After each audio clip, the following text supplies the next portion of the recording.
at home decided to watch some TV, listening to the news by Gordon Mosley, and listening to the things that he say he trapped in tonight, paying close attention to make sure I hear it right.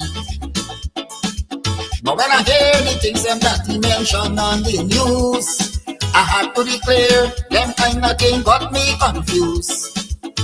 I hear some things where the ERC noticing, and it convinced me that people ain't learning nothing. We hear so many times about them big name calling, and they say ERC pretend that they didn't learn nothing. But once you're black and you just decide to say a word or two, bet your life on that they say ERC coming for you. Listen to the things you just hear on social media. Only one set of people allowed to talk in one Guyana. I still say nothing, black people in learning. But this is my concern. I hope one day black people will learn.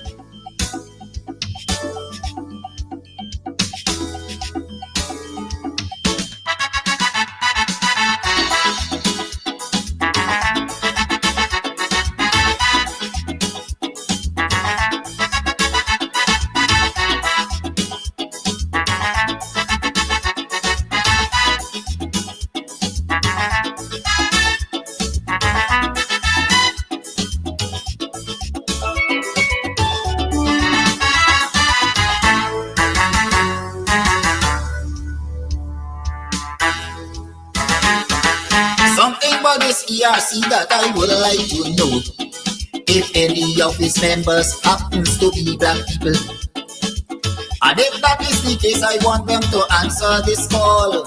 Tell me how come none of them ain't got no voice at all. You're showing signs of weakness and you're afraid to be fair, and we see the same thing keep happening year after year. And the day will come when all this nonsense will stop. That will be the day when black people decide to wake up. Not so long ago, something terrible happened. This young Indian man want to kill out all black people by poison. But if his shoes was on the other foot, would have been a big threat. But up to this day, this ERC can do nothing as yet. How come it's only black people committing cybercrime?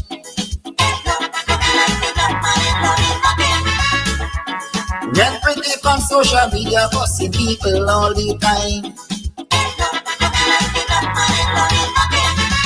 I still say black people in learning. But one day will come when the entire table will turn.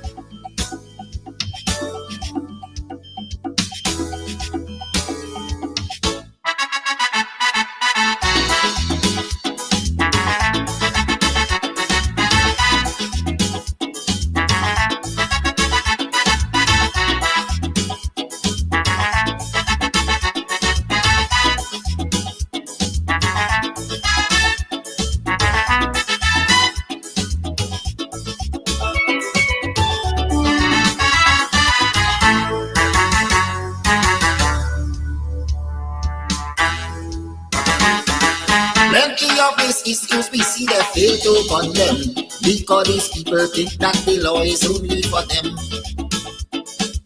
And anybody else who decide to file a complaint, they go call you a racist and don't want to hear nothing. Plenty complaint from time to time has been brought to their attention, but because of this one-sided cybercrime is why they don't show any concern.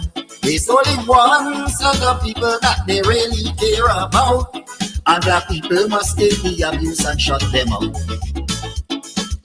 Kidaki Amsterdam went to court just recently for an issue that was highlighted by the same ERC. And with breakneck speed, the police decide to jump on his case. Without a search warrant, they went and search up the man's place. Let us all agree that black people under attack.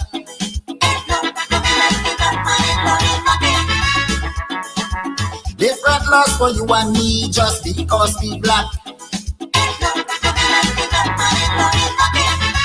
I still singing. Black people in London. To all my black friends, we must put a stop to all this nonsense.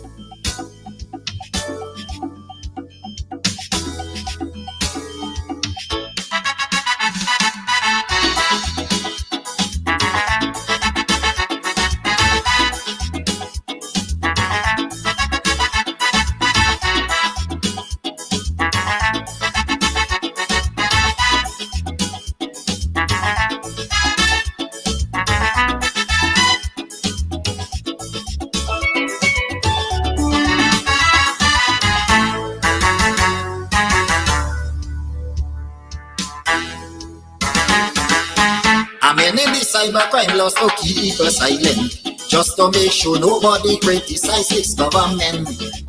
And while that is a very clear case of dictatorship, it is no surprise that the ERC ignoring it. Why only the chosen few is allowed to have things their way, when people like me and you must have nothing to say? And when ministers in the government start to launch their attack, you never hear this ERC come out and talk about that. They send a policeman all the way to New York. This fella went up there to serve a Tulsaman and Rick Forward. And that is it.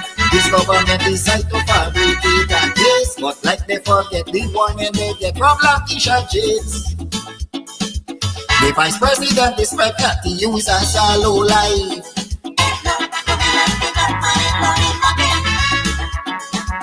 Because of this kind of abuse, he don't have a wife. I still singing. Black people in learning. Just the other day, I hope your man see help is on the way.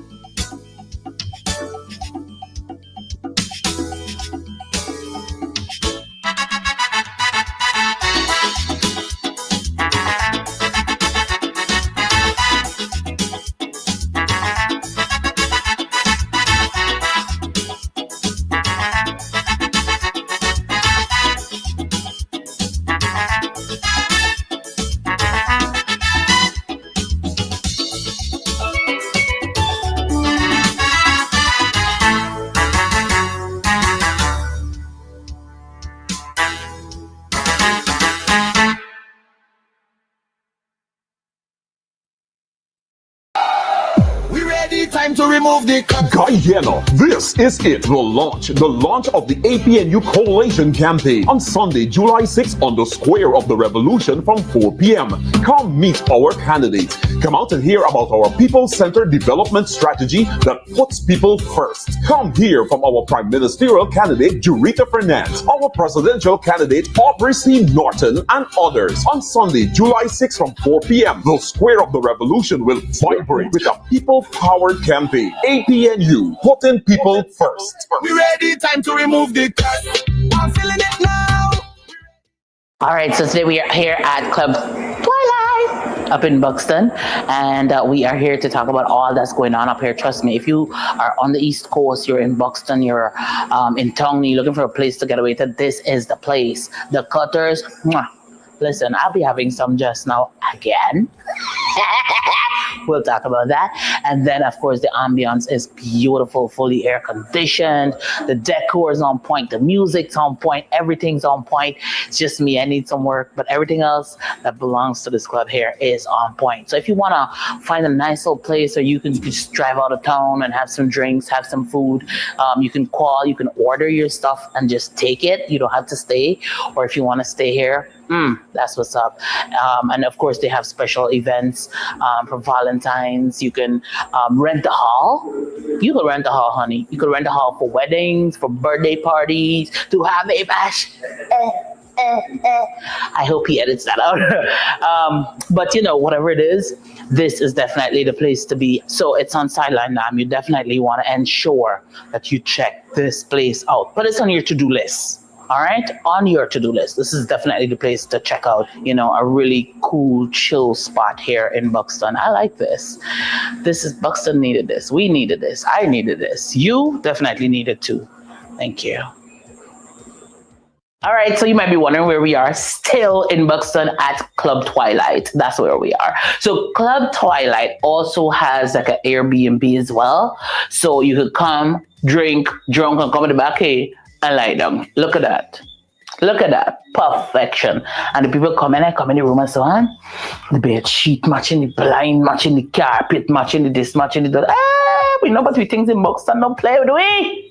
So definitely if you want to come and you may be having a wedding or whatever and you just want to overnight and just have a good time because you're going to be drunk. We got too much road accidents.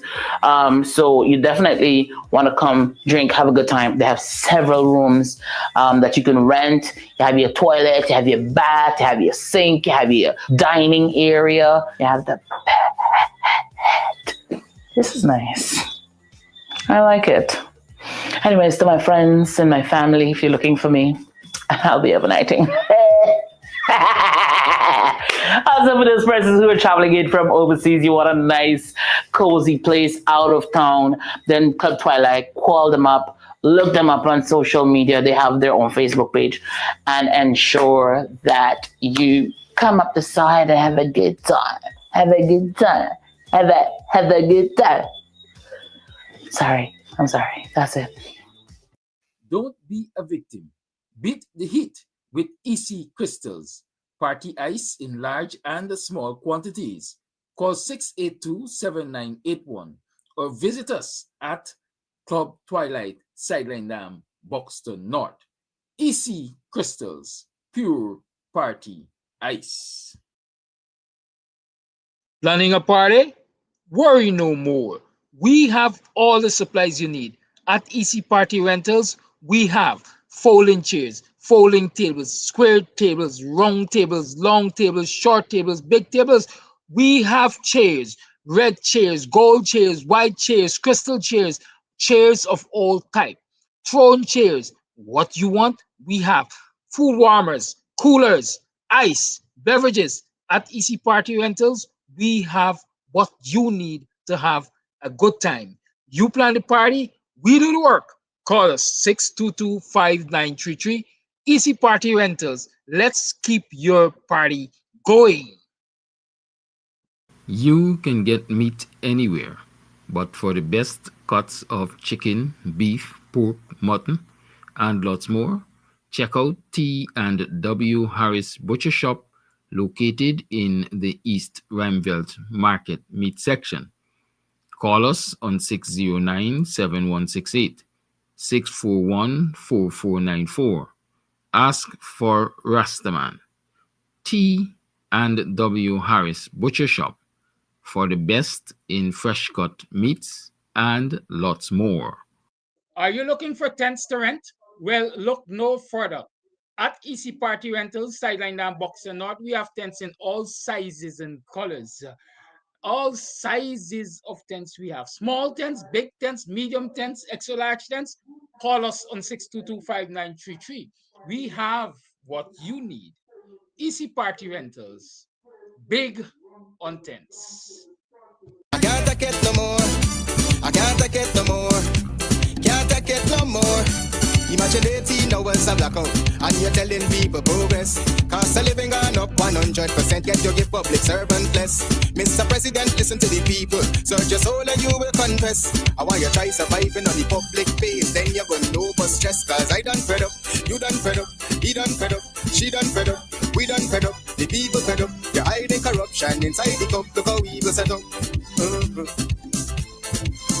The people fed up. They don't drive no fear in the citizen. They may want the people speak out. Freedom of speech done gone inside the gutter. Knock off when you open your mouth. Discrimination in entertainment. And you're talking about one Guyana. When the Ministry of Culture keep the big shows. One set of girls and banner. Cause I done fed up, you done fed up, he done fed up, she done fed up, we done fed up, the people fed up. You're hiding corruption inside the cup. Look how evil set up. The people fed up. Every picture you take and promise you make, everything you do is about clout. Then When you come into me for I shake your hand, there's nothing to smile about. Corruption inside every sector, but when it comes to them, they send you. Try investigate efficiency, right? Go talk to Barrett and Sue, cause I done fed up. You done fed up. He done fed up. She done fed up. We done fed up. The people fed up. You hide the corruption inside the cup. Look how evil set up. The people fed up. I done fed up of the dirty water, low pressure, want scream and tell somebody. Imagine 1,500 US, and they're telling me super salary. I done fed up of the unemployment racism and the lie they say one Guyana. Cause when you look with the oil money going, circulate with one set of banner. Cause I done fed up, you done fed up, he done fed up, she done fed up, we done fed up, the people fed up. You're hiding corruption inside the cup, look how evil set up. The people fed up.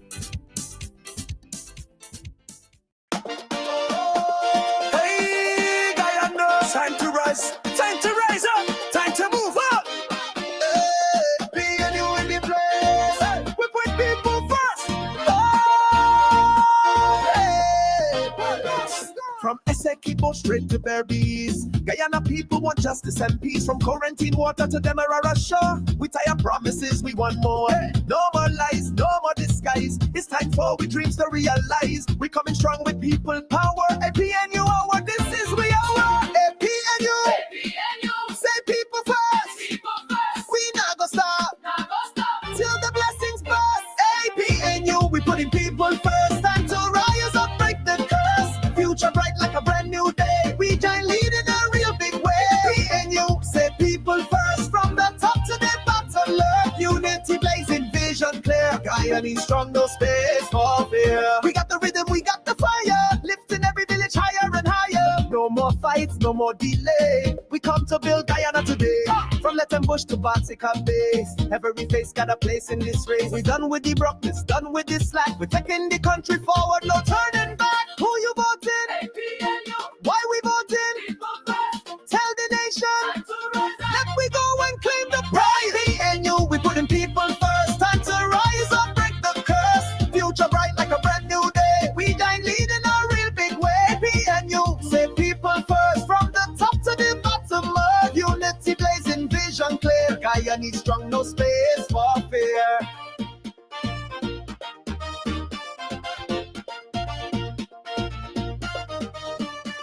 Every youth, every elder stand tall. This Guyana belong to us all. From the market woman to the king cutter hand, we building up this blessed land. APNU got the plan, got the drive. Putting people first, keeping up alive. So wind up, jump up, move with pride. We waving fem flag nationwide. Say, are you ready? Say we go vote. Say APNU. People first. APNU, we putting people first. Time to rise up, break the curse. Future bright like a brand new day. We giant lead in a real big way. APNU, say people first. From the top to the bottom, love unity blazing, vision clear. Guyanese strong, no space for fear. We outside in sun and rain. We putting people first again. APNU, we lead the line. Morning, are you morning? Welcome to another program of Guyanese Morning Time. How have you been? I was here yesterday, last night, during the night and this morning. Talk to me. What were you able to achieve yesterday? How about those smart goals that you set? Were you able to achieve any of them? I hope you have. But if you didn't, I will encourage you to persevere. Sis is home. Welcome home, sis. I will encourage you to persevere. Don't give up. There's nothing wrong with stumbling along the ways. If you stumble, you fall, and you refuse to get up. That is failure. When you stumble and fall, you must just get up, dust yourself off, and try again. Good? That's the attitude you have to get. Consistency. You have to stick to it. This morning, we got a lot of things to talk about. Plenty things we got to talk about. We're going to be talking with a brother who has connections with the rice industry.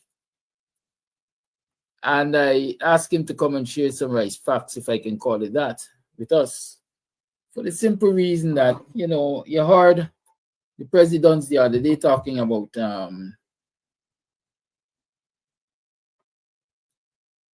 reformation, diversification of Gaisuku. I don't see in my program as yet. You need to log in and log in properly, sir. Good morning.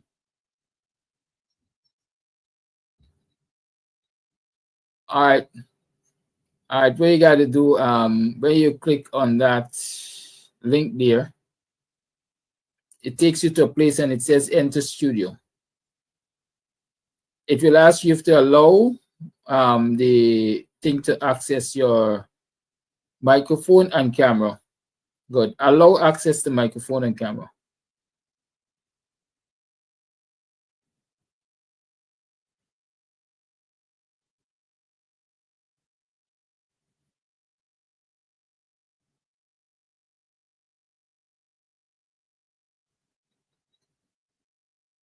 You know where your music coming from.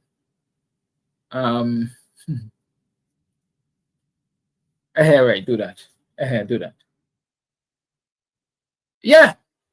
So I was saying, your presidents talk about diversification of Gaisuku, and he suggested that one of the crops they're going to get involved in is rice production.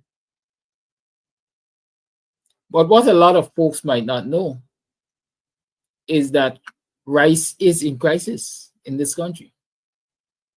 Rice is in serious crisis in this country. And it has been in crisis for quite a while. The PPP and their folks at the Guyana Rice Development Board, etc., have been fudging the numbers. What they haven't told you is that paddy, you know, you got to mill paddy to get rice, right? Paddy is actually being imported from places like Brazil and Suriname and added to the local production and declared as local production. Just as the US says Venezuelan gold is being brought into Guyana and mixed with Guyanese gold and declared as Guyanese gold. Just as sugar. We know sugar is in crisis and has been in crisis for quite a while. But just as sugar is being imported from places like Brazil and Belize and so on and brought to this country to even satisfy the local market. Because what they do is import the sugar to satisfy the local market and export the little that they produce so that they can hold on to these export markets, which while they bring for an exchange, really is us selling at a loss because we are selling at the price 1/3 of our production cost. And so up until now, I struggle to understand the logic behind it. Sugar is no longer the only source of foreign exchange income for Guyana. Neither is bauxite, neither is gold, neither is rice. The biggest foreign exchange earner for Guyana currently is crude, petroleum, oil.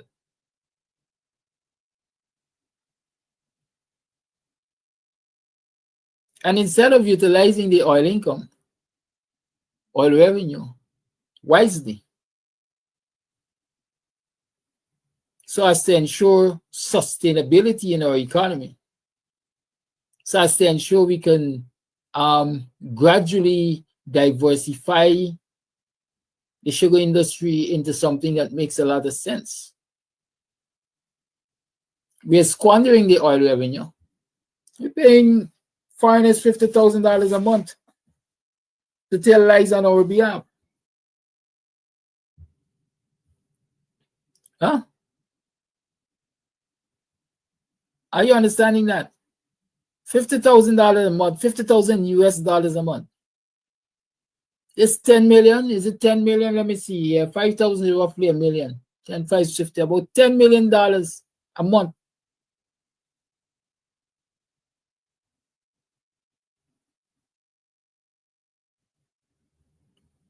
to foreigners to tell lies for us, or for the government, not us. To pit foreigners against our locals. That's what we're using their money to do.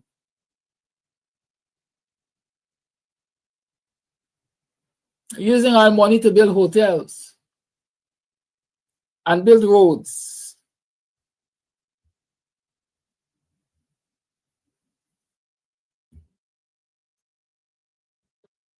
Hi, good morning. Good, I see you. I'll bring you in shortly. Hi, good. Right. So instead of utilizing the oil income to really do some diversification into productive capacity, infrastructure is necessary. Transportation infrastructure is necessary. Communication infrastructure is necessary to aid in the manufacturing sector. But are we going to utilize all of our revenue to create road networks?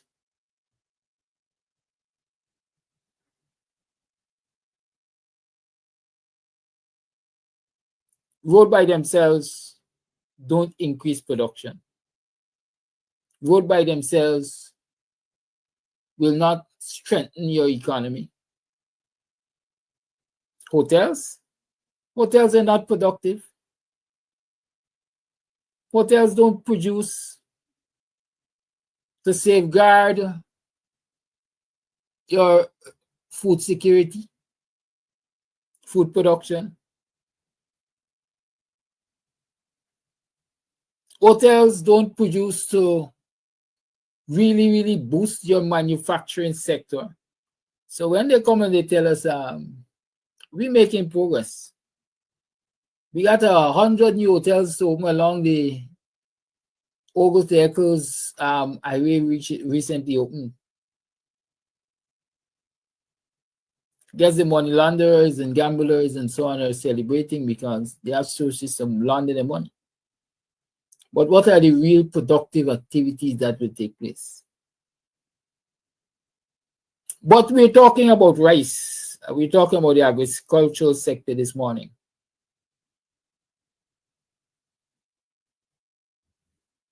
And I have with us a man named Buford Adams. Buford Adams is Bobishan as far as I remember. And he grew up around the rice.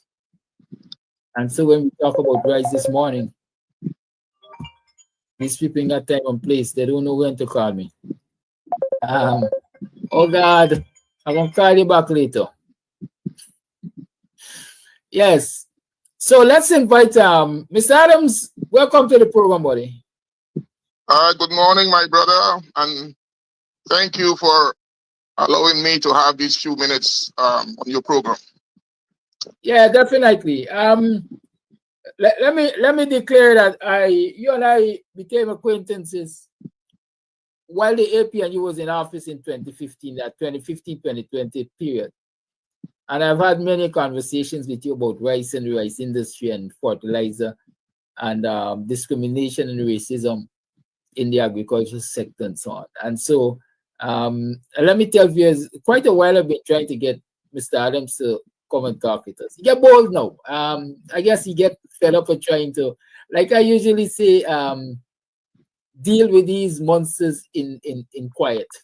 I always say, if the PPP want to beat you to the ground, they rather talk to them quietly. They don't like public discourses on some of these things, right? And I dare say that he has tried to engage with the governments on several levels in relation to what is happening in the agricultural sector and what really, in his opinion, needs to be done to fix some of the maladies we're faced with. But Mr. Adams, just for information, introduce yourself to the viewers to me, please, and thanks. Oh, my name is Buford Adams. Rice farmers call me the 625-25 man or the BLT guy. I am the individual who changed the rice industry between 2009 and 2015, when we were able to get that massive production of 687,000 tons of rice in 2015, basically. It's the highest then, and it's still the highest. Everything you're hearing now is propaganda. So that's where we are. I am the, what you call the soil nutrients godfather of Guyana and probably the Caribbean. So that's where I am right now. That's me.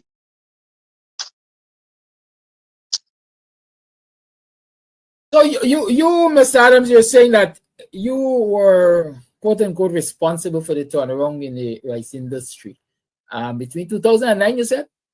2009 and 2015, yes. What kind of turnaround you talking about there? We're talking about 100% increase in production between 2009 and 2015. In 2009, the production of rice was 387,000 tons. And the industry was going through a real terrible time. At least it was not as bad as it is now, but they were going through some terrible times then, and we were able to move that production to 687,000 tons, 100% increase. What you said it was going through some terrible times, but let's understand in context what you consider the terrible times. I mean, the production was just about 387 tons thereabout. What was responsible for this? Let me call it low production output. The average production for farmer at that time was 25 bags of paddy per acre, and farmers used to get as low as 15 and 20 bags of paddy per acre. They were also affected by pests, paddy bugs, plenty paddy bugs, and the GIDB was in no way had any idea how to solve the problem, and a lot of farmers was coming out of rice, as they are doing now.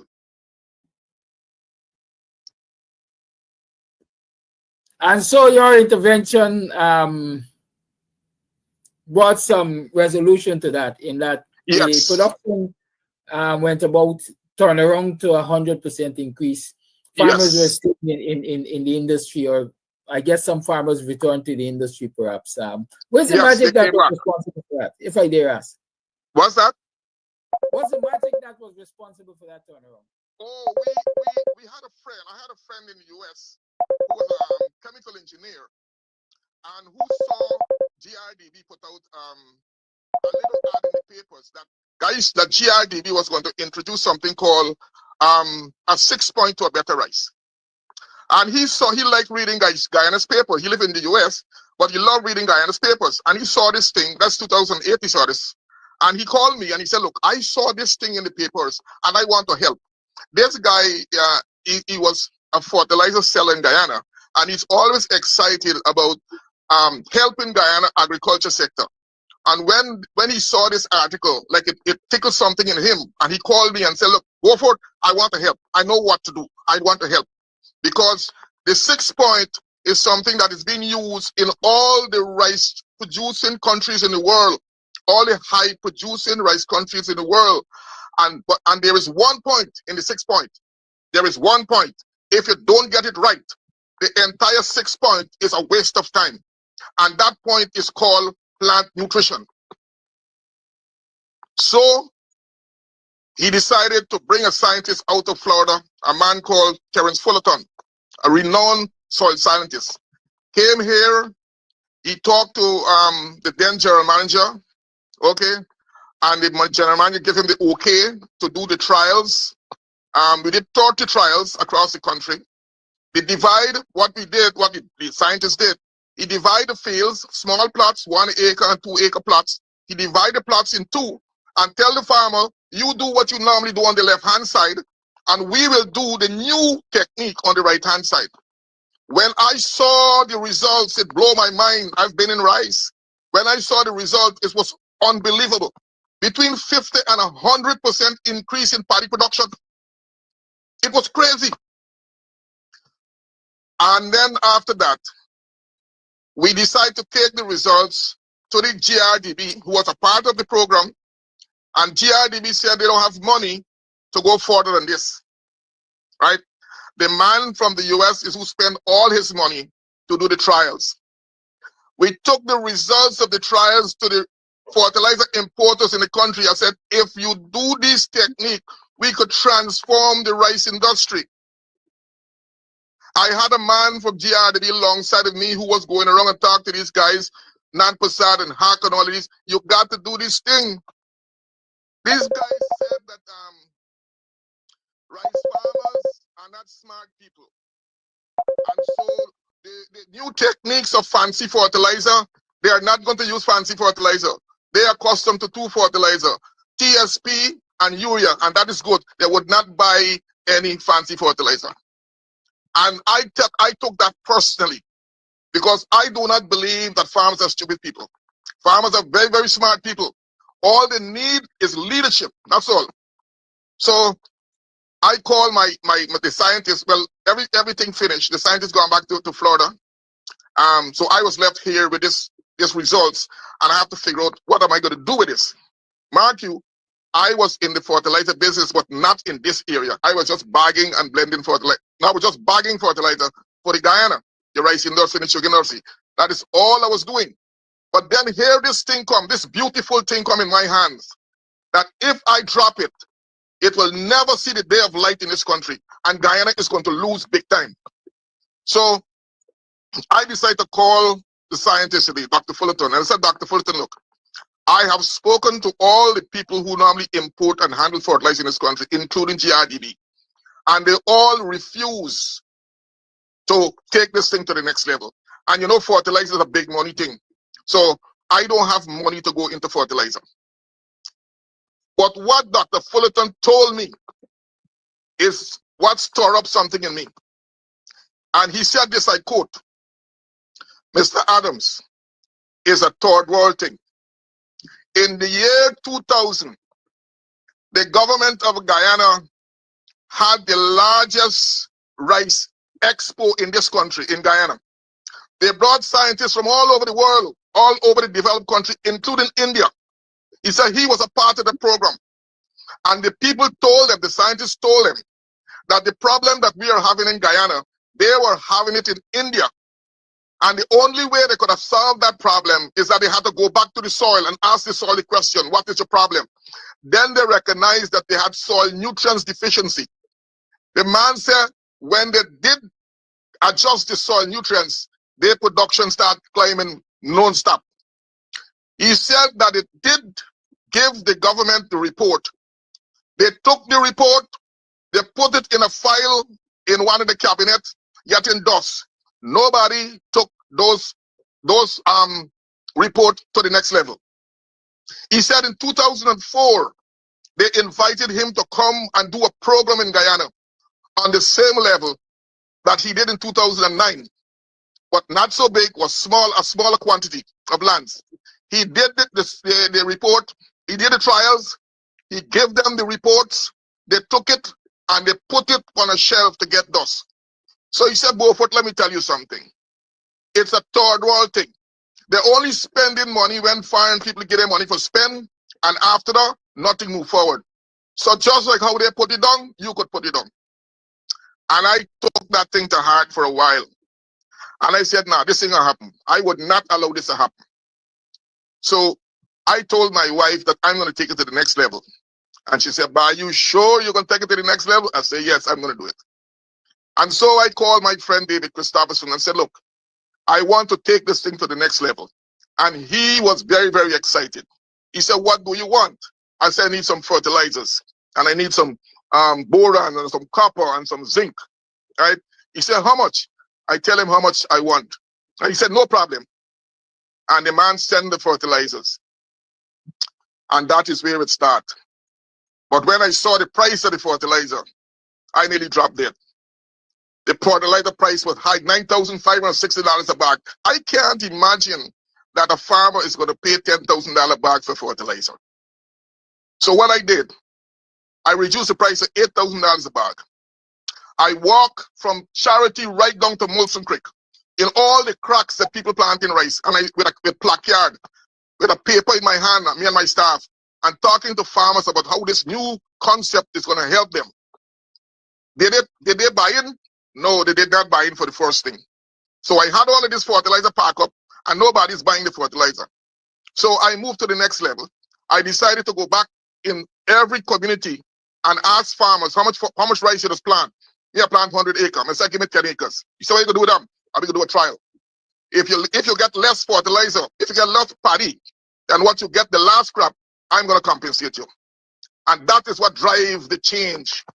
That today, more than 85% of the farmers in this country know me. But the thing is, the fertilizer price was high. So when the demand for the fertilizer started to rise, I had a choice whether I want to jump off the ship or go forward the ship or buy expensive fertilizer and sell it cheap. I don't think I'm that stupid. So that is how I developed the plant in New Amsterdam, the Area K Providence plant, which is just sold because of the PPP's ignorance. I developed that plant because I recognize to get the correct combination of fertilizer in Guyana, you need to have a blending plant in Guyana. You cannot blend fertilizer outside of Guyana and bring it in Guyana to use for Guyana soil. Guyana have beautiful soil, but the texture is different and it has different needs. So you must have fertilizer that is blended in Guyana. That is how it worked, and that is how I was able to change the dynamics of the rice industry until somebody decided to bust my balloon. Somebody decide to bust your balloon. You know, I like to find out these things. How your balloon get bust now? Who bust your balloon and why? Well, now in 2010, after the first batch of fertilizer was finished, that my friend gave me, I went to GDTI to get a loan. I get a $200 million loan, which was a rotating loan, and I got a $100 million loan. You know, fertilizer is big money. I got a $100 million loan, which was a fixed loan for 3 years. So my focus was to pay off the $100 million loan because the demand of the fertilizer was getting high. I work and pay off the $100 million loan in 3 years because it was a 3-year loan, and then to reapply for refinancing. I did apply for refinancing. All the staff downstairs, the managers, the secretary of the board, that nice girl and so forth, tell me I ain't got no problem. It's 110% chance I can get through with the loan. I don't got a problem because remember, I had every single thing that I own invested in the bank. The property in Barbies, my house in Roxanne Bonham Gardens, and my property on Hatfield Street, in Durban Street, all was invested in that, including me. I'm a $50 million man here, insurance. All right. So everything was invested in this business. So if that $100 million loan was not approved, I would be in total problem. You know, they did not approve that $100 refinancing. That $100 million refinancing, they did not approve it. And when I went in to get the results, I could see on the face of these managers that they were more disappointed than me because they were absolutely sure I had a beautiful record. I was entitled to get that loan, that refinancing, but it was disapproved. And they could not tell me why it was disapproved. But it's years after, when the APNE come out of office and the new government go into office, the PPP, then a certain individual that was sitting on the board, a high one was sitting on the board. I went by him because he's my friend. And he told me, he could not tell me at that time, but when he come out of the work, he tell me, he said, you know the reason why your loan was disapproved? I said, no, I always want to know that. He said there is the head of the agriculture committee of the bank who happens to be planting rice in Region 3. And he also plant cane in Region 3. From the time he said that, I know who the person is. He said that person told the bank, the board, that my fertilizer is not as good as I said. And based on that statement, they disapproved the loan. It was never because of my performance. It was because that man who limes at Freedom House said that my fertilizer is not as good as I said. And that what they did there is what have the rice industry and the agriculture sector where it is today, in total mess. That simple statement. Vindictiveness, racism, unfair competition. Where you put that down to? I thought that race. Look, let me tell you something. Let me put it this way.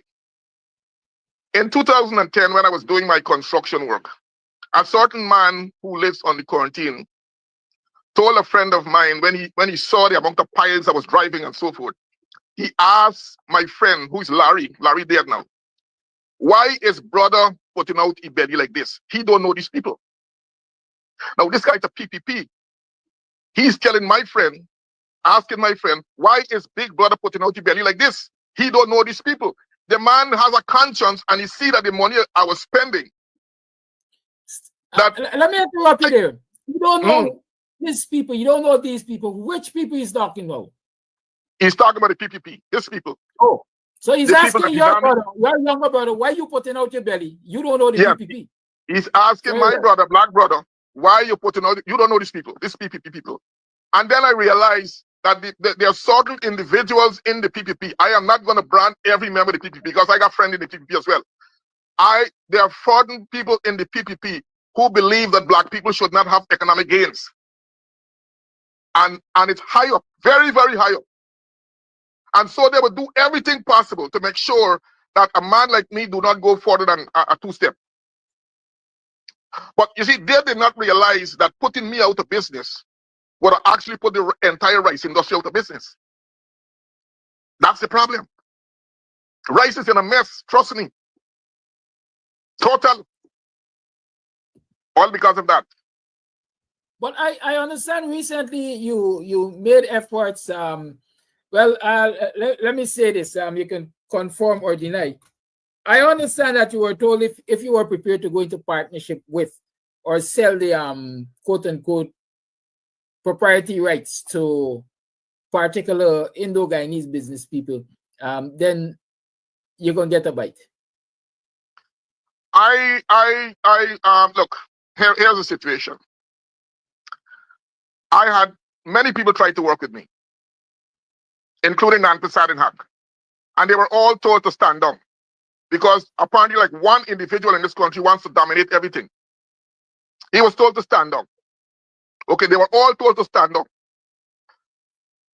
I also had an investor from the islands, the Bahamas, came here to do investment, but he didn't come to invest with me. The guy came to finance a project in Linden area, right? There was a guy, he came here and wants to set up an oil refinery very close to Linden. He did all his work, feasibility and so forth. He got approval with EPA and so forth. And so this guy came in to go with him to the Ministry of Natural Resources in order to get final approval or the green light to proceed with the project. When they get there, they told him that they like the project, but they don't like the location. He said it's a PNC location, and they would not approve any project like that in that area. So they decide to give them 30 acres of land at Crab Island. You could remember the time when they were talking about building a refinery at Crab Island? Check the record. Yes, sir. So they tell the guy they're going to give you 30-acre land at Crab Island. So he called me and asked me what I think about Crab Island. I said, bye, you got to talk to CGX. They're building a wharf how long and they can't do them. So if you want to go and put a refinery on Crab Island, I wish you all the best. Hallelujah. So the guy decided he ain't going with no project and he finished. So then the guy, the financer, asked him if he would know anybody else who wants financing. And that's how I come in the picture. So the guy came to me. I'll tell you the whole story now. The guy came to me. I went to Princess Hotel, pick up the two of them. I brought them to New Amsterdam late in the afternoon. I showed them the plant. They loved the plant. That I explained everything along the way, how we could transform the rice industry, put rice at the top. We could do so much things. We could change sugar. There's so much things we could do once the plant is working. The man liked the project. when he correspond with his principal, they say they need to get clearance from the government first before they proceed with any project in Guyana. I said, okay. Now, me and this guy decide how we're going to divide this project, right? 55, 45. That's how we're going to share it, okay? But I told him, I said, when you go to the government, you cannot tell the government that you are only 55% shareholder. Tell them you're 100% in control of BLT now. So when the man went and talked to the agriculture minister, Mustafa, the first thing Mustafa asked the man, what are you going to do with Beaufort Adams? The man said Beaufort Adams is going to be is a technical man and he will be our operations manager. And what are you going to do with the name brand BLT? The man said, we walk this country and BLT is a well-known fertilizer across this country and nobody would come here and get rid of BLT. So they say, okay, no problem, we're going to talk. So he put his advisors to have a conversation with this young man, with Mark. This young man is Indo, right? His parents were Guyanese, but he born in the United States of America. Okay? He's now a citizen of Guyana, right? Now, the conversation starts. And they're talking about one thing, how they're going to relaunch BLT in this big, massive way and so forth. And they're talking, and this by flying out and flying in. And you know, they develop this camaraderie of love between this Guyanese and that Guyanese come back home and so forth. Love, love, love, love. Okay?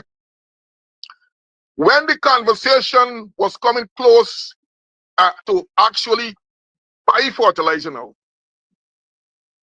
at the penultimate meeting they had, one of them start asking this man some technical questions about fertilizer and about paddy bugs and so forth. And the man said, look, please take a pin. And he made the biggest mistake in his life. He said, please take a pin. I am not the technical man. I am just the banker. Can I bring Mr. Adams to the next meeting so he could answer all your technical questions? The man said if a pin did drop, he could hear it till in Paramaribo. Everything got dead silent. So the meeting came to an end, and he went back to New York, and he was to come back the following week in order to close out the deal to bring the fertilizer.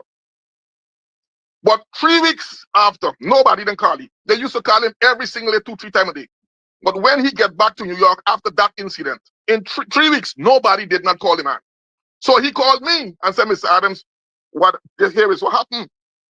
These people ain't called me for 3 weeks for close this deal. And I said, so what did you do? And then he explained to me what he did. I said, my God, why you call me name? Me name is a dangerous name. So he said, anyhow, I'm coming in and I'm confronting them. So the man came in, he's staying at Princess Hotel, and he called me a couple hours after he came in. And he said, Mr. Adams, I'm in the country. I indicated to them that I'm here to close the deal. They did not give me a day, but I indicated to them, I'm here. So they acknowledged it, but they did not give me a day to close the deal. So same time, that was 2023, they were having some problems with paddy price around the country. I don't know if you remember March time, they were having paddy price problems with farmers blocking up all the meeting and so. I don't know if you remember. Yeah. Yes. So they were having a meeting at MMA, and I didn't know Amsterdam. So I tell the guy, I said, look, here what happened. There is a meeting at MMA, right? Why you don't let me come down and pick you up and bring you down here so that you can go to the outreach, you can see all them by say. Man, the man excited. So I drove down, pick up the man from MMA, from Georgetown Princess Hotel, and I bring him to MMA. While we were going in the compound, farmers was walking out. The meeting done broke up already, right? Farmers said them a right thing on ice and all kind of story walking out the road. But anyhow, we parked and we went into the compound. And straight when we walk in, if you know what MMA said, we walk into MMA, there was the agriculture minister straight in front of me. And I walked right up to him and said, Mr. Minister, how are you doing? He said, the man said, Mr. Adams, we have to talk. He didn't even watch me yet. Like, he heard my voice. He said, Mr. Adams, we have to talk. I said, but when? He said, soon. That is all the man been saying for 5 years.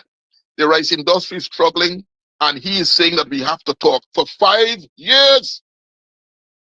So Me and my boy go sit down under one of them tent what they had there. And the farmers that remain in the compound decide to left the minister and come and gather around me. And we talking about rice and fertilizer and paddy bugs and so on and so forth. And the minister left and go upstairs. I did not know that some of the farmers that were sitting with me had plicks to go up and see the man one on one. It's just that one farmer said, I got a plick for going see he, but he can't solve me problem. And the man sitting right there. After the minister recognized that nobody ain't going up and see him, he fly downstairs and drive out the compound, right? I now took, after a couple minutes more with the farmers, I decide to drop the man back to Georgetown at Princess. And then I was staying in Enterprise by my nephew. You know, next morning, this guy called me. And he said, Mr. Adams, I got a call last night. And here is how the conversation goes.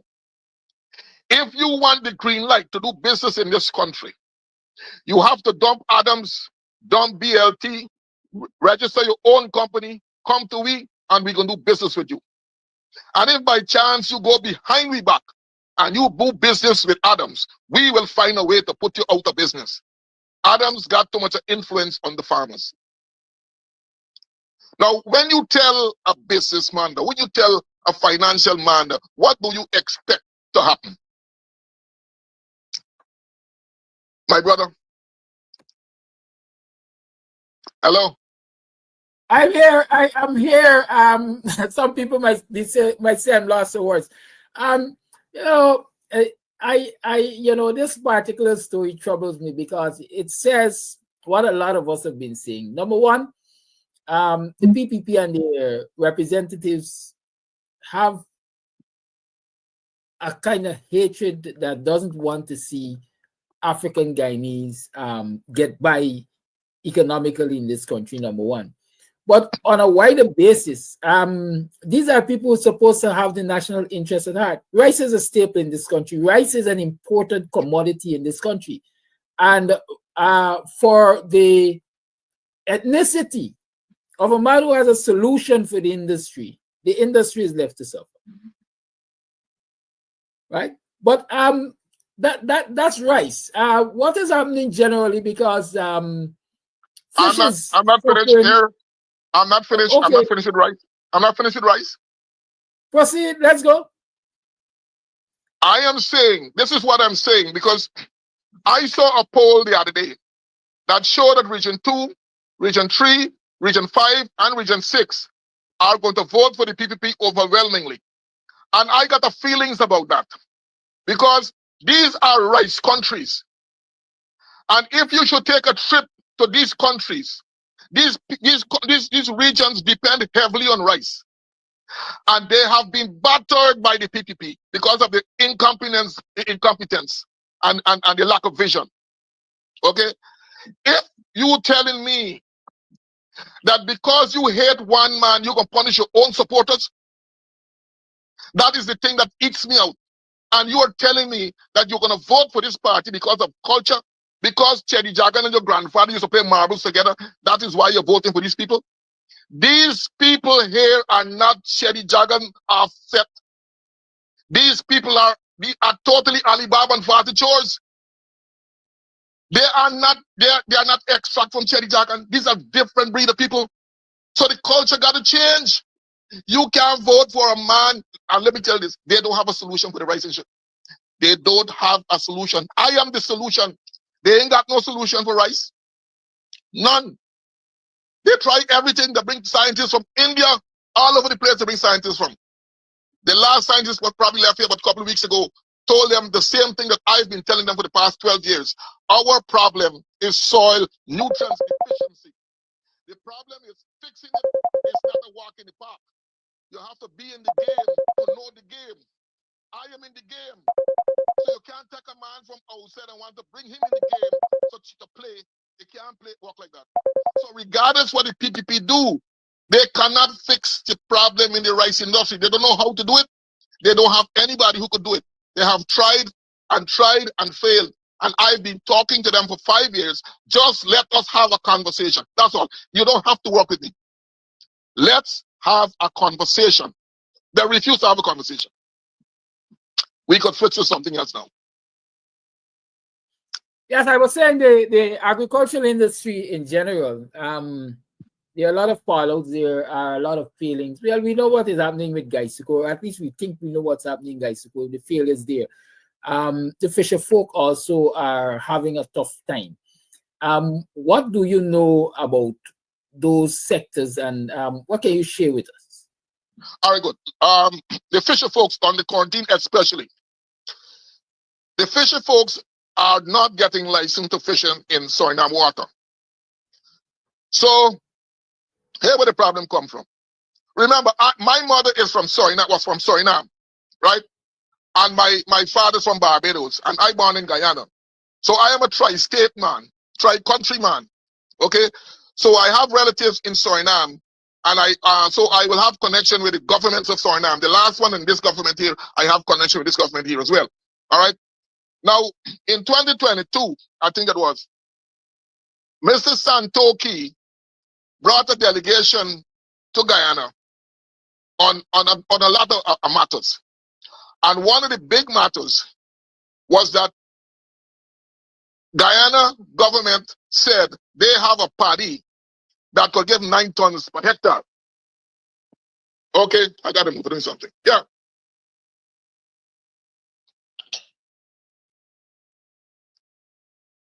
Sorry about that. Yeah, we're with you. I have started something on fire. Yeah.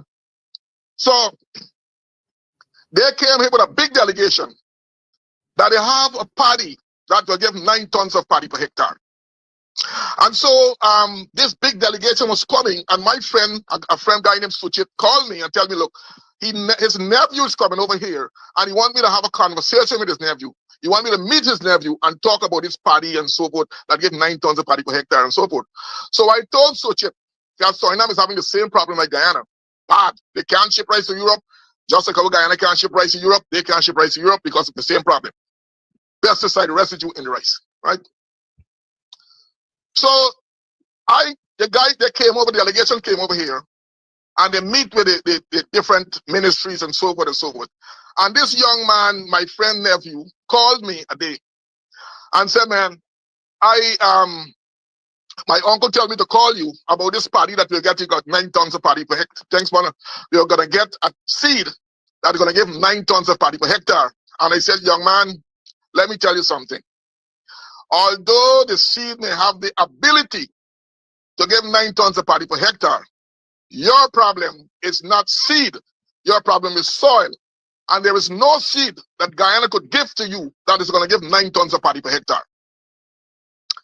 The young man turned to me and tell me how I'm a pessimist and how he got no intentions to talk to nobody who's negative. He come here with positive vibes, and he looking for be positive, and he and so forth.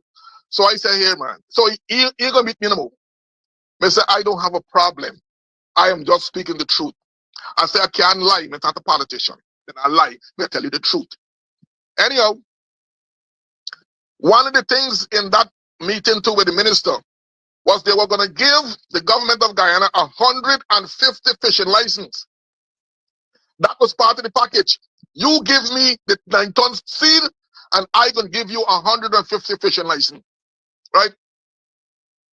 Now they send the seed. They ain't got fishing license yet, you know. They send the seed. And I wait until about 4 months. And I call my friend in Suriname, Nikeri. And I said, what's happened with that seed? He said, they send the wrong seed. It only gives 4.2 tons of paddy per hectare. I said, all right. So what they plan to do about it? He said they're gonna send the right seed. I said, okay, no problem. But before that, I text the minister, and I text Mahendra, that's the seed man, and I told them, do not embarrass yourselves by telling these people that your seed gonna give 9 tons of paddy per hectare. It would not. But you see, I'm a different man. You know, I only know for speech. I don't know propaganda. I could only tell you the truth. Anyhow, they send the second batch of seed. And the second batch of seed give 4.1 tons of paddy per hectare. All right. So remember, Mr. Santoki had indicated to his people in Suriname, his supporters in Suriname, that look, we are going to get a seed that's going to give 9 tons of paddy per hectare, and that is going to push our production high, and we could go back into the international market. Now, when the man only gets 4.1 tons of paddy per hectare, the same thing they get in Suriname, no difference. He was totally embarrassed, and he decided that he ain't giving Guyana no damn Fishing license. You see, as I said before, I'm a mother from Suriname.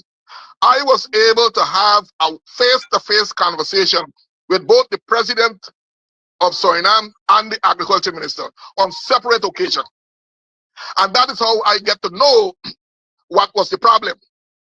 The man said that the president was very, very embarrassed when he recognized that what he got from Guyana was a shaft.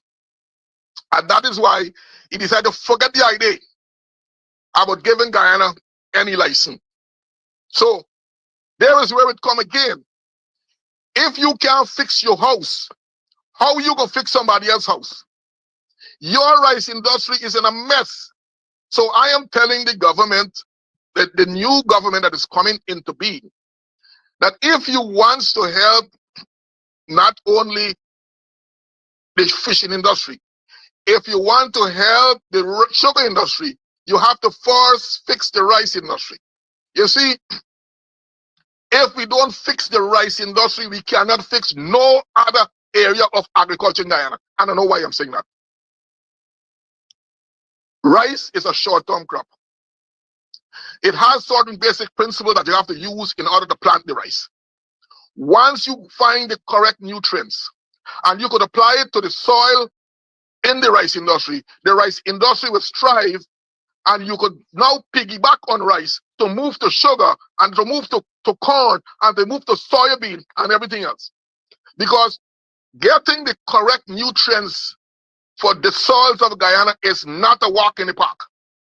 And that is why I want to tell the Minister of Agriculture and the government, it is not a walk in the park to get these nutrients, because the big players like Brazil and United States and Canada and Japan and India and Pakistan, these are the big players. Indonesian, these are the big players in the industry.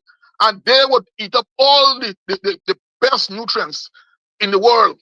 And you would left with your pants down to protect whatever scrap is about the place. But I was able to get into the system. And that is what I want to tell him. I was able to get in the system to get the best nutrients in the world that could fix Guyana, not only Guyana. If you fix the rice industry, you will be able to fix the sugar industry. You will be able to fix the fishing industry, because you're going to help Suriname to fix their industry. You will be able to put yourself in a position that you could go back to the state of being the breadbasket of the Caribbean. But if you fail to fix the rice industry, well, I'm 67 years of age. I ain't got time for waste.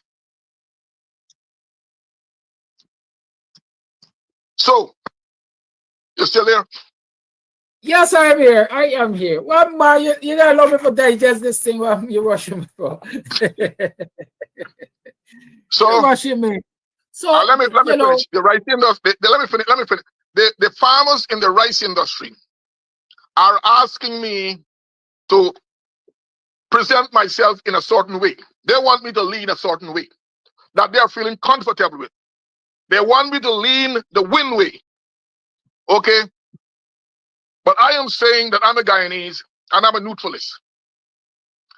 I believe that you don't have to be in a political party in order to serve your country. If you have an ability, any political party that is in power must use your service, must use your skill for the betterment of the country. So I am going to say that I am here. I haven't chosen a political party as yet. I want the two leading opposition parties, and this is what the farmers are asking me, because the PPP condemned.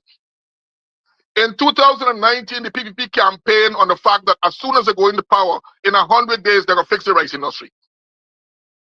When they end up in power, they went around the country all of starting with Essequibo, and have say thank you for voting us in power. We're going to do whatever necessary in order to build your life and so on and so on and so on. What can we do for you? They ask.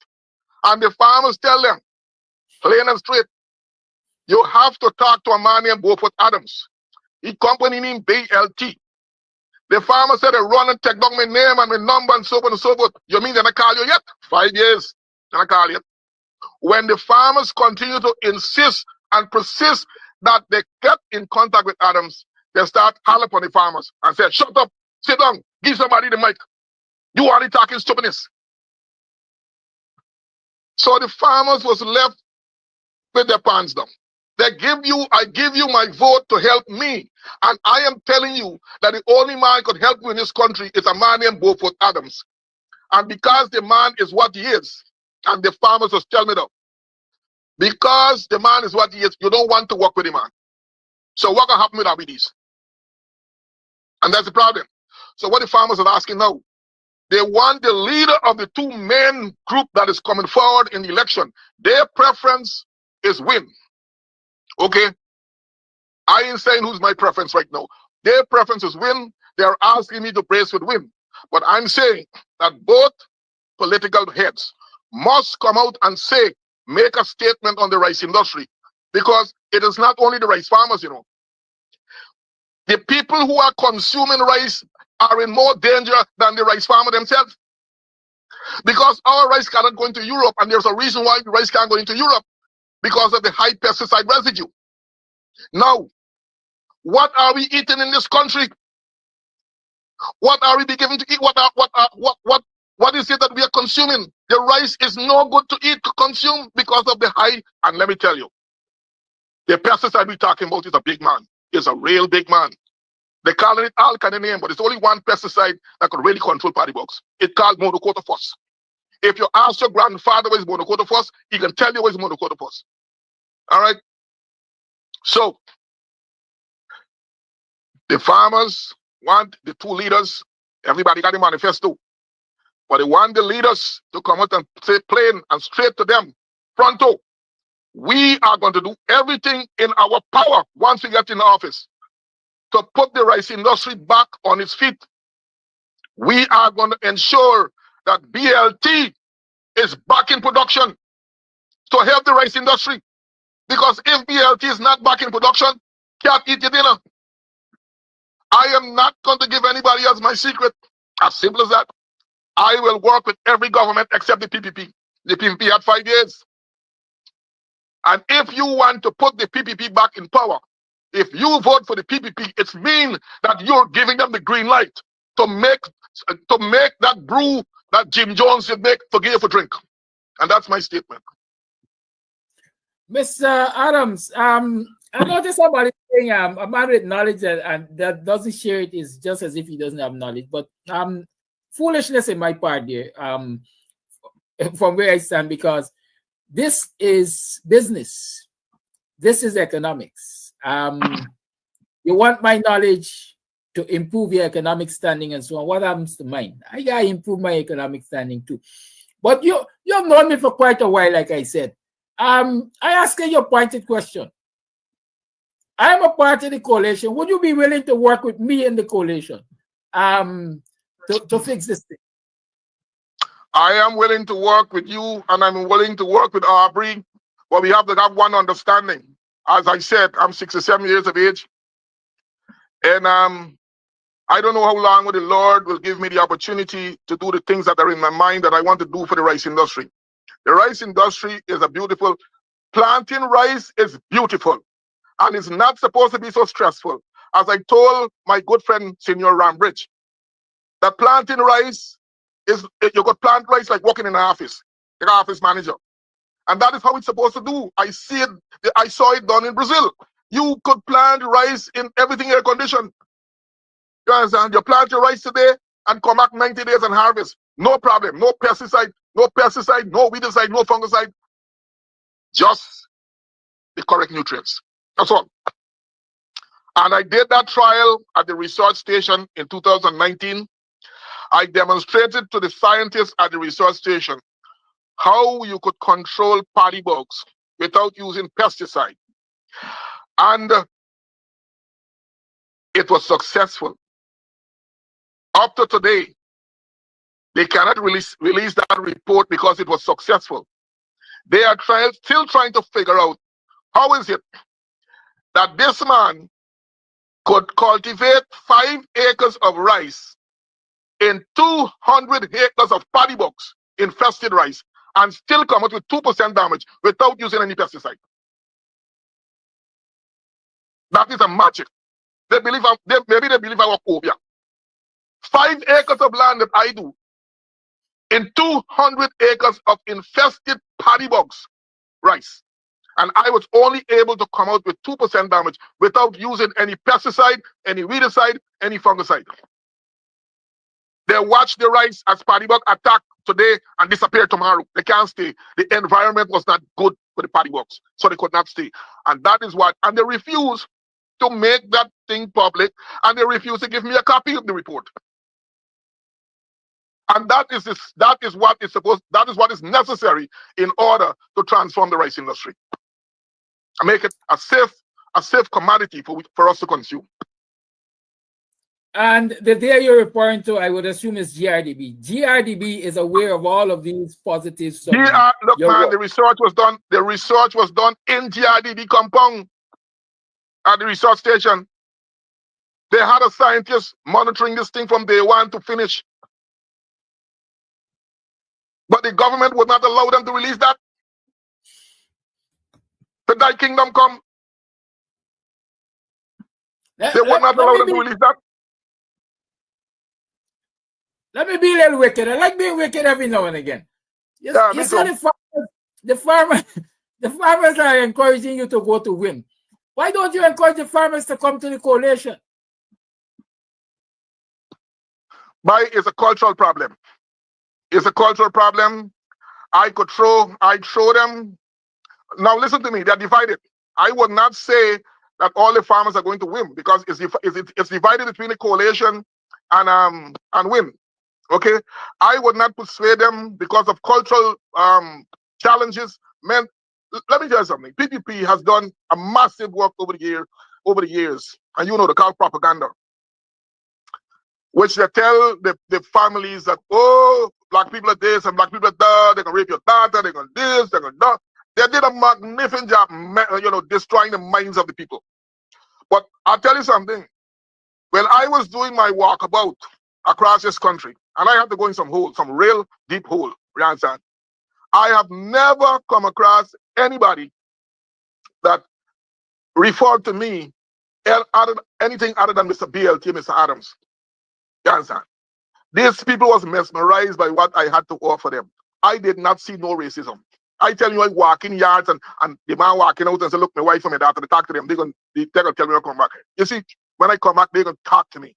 I have not come across any areas except one. Amadi behaving a little bad in Blackbush Pola, but he come back and he say he apologized and so forth. He didn't know and so forth. But apart from that, I've never experienced anything like racism in dealing with the rice industry. And I have been in every corner except Hog Island. I have been in every corner of this country when it comes to rice. So when you go to the country, any part of this country you go, and you ask them about BLT, they might not know my name is Buford Adams, but if you ask them about BLT 62525, they will put you to sit down and talk to you. And that's what the PPP got a problem with. The man is too popular. The fertilizer was good, and he was too popular. And I'm not in for nobody to use me. But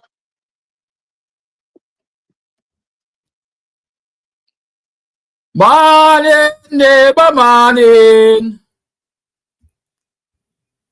Morning, neighbor, morning. I'm sure you were and are enjoying that conversation with Beaufort Adams. Those of you who have not seen the entire thing as of yesterday when it was live, you can continue to watch it after this program, or you can go back to it. It's always there on Camps TV page. You just go and check it out. There's so many things. There's so many persons who contacted me yesterday after the airing of this program, and they said, Mr. Amsterdam, we are experiencing the same things. We have experienced the same challenges. We have approached the PPP ministers and the surrogates with programs and proposals and things for business investment, and we have basically gone through the same thing. In many instances, people complain of them. The Ministry of Industry, Tourism and Commerce, or whatever it's called, dirty. I mean, lie to all run. They go all over there. They have complained of how many proposals they would have submitted to that ministry, and they get the royal run around, and then before night turns to day, they recognize that their proposals are being used by some relative or friend or crony of the government. And so their business ideas have gone through the door, free of charge, all the work they did, all the research and so on they would have done. And, thinking that they can expect fairness from the Ministry of Industry and Commerce, Tourism, Small Business Bureau, and so on. They got a royal run around, and then the next thing they recognize is that somebody is using this stuff. And that is why copyright legislation, what we call it, we call it copyright. There's another thing, proprietary rights. There's something else I'm trying to remember. But that is why the kind of legislation is necessary. People will argue that they have legislation in the books, but they are dated. Good? They're dated. People must be able to protect their work, their intellectual property, right? Intellectual property rights. People need to be able to protect their intellectual property. But when you have people in government facilitating and doing this nonsense, then you can understand what's happening. Do you remember when the Guyana government was at loggerheads with one of the Caribbean printeries? Because they were bold enough to instruct schools, or the Ministry of Education was bold enough to instruct schools and instruct itself, that they will simply photocopy the people's textbooks and distribute it to schools across the nation. Mr. Austin, I think, was the representative sole distributor for some of those texts in Ghana. And they went to task. And eventually, I think they had to compensate the printery, etc., etc., and they stopped and they started using original textbooks. Even when they were forced to use original textbooks, we found situations where corruption, again, people within the ministry were hired to write textbooks for the ministry.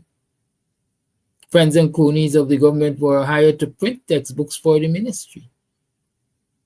And so this country has lost hundreds of millions of dollars because of poor formatting, and because of poor grammar, and because of poor fact-checking, and all of those things through locally produced textbooks, through friends and cronies and families of these people.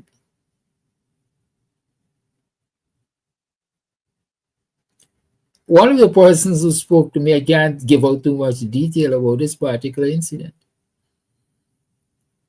complained of having submitted a sample of a particular item.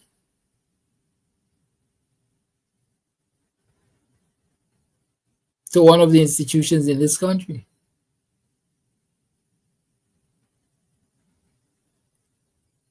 And instead of, they loved it, they loved the sample. But instead of working with that individual,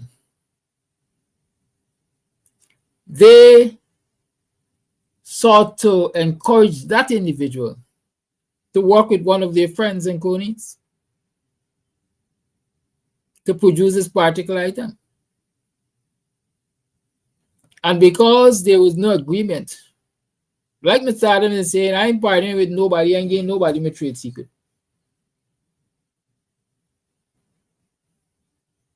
Because this individual refused, the sample is the sample.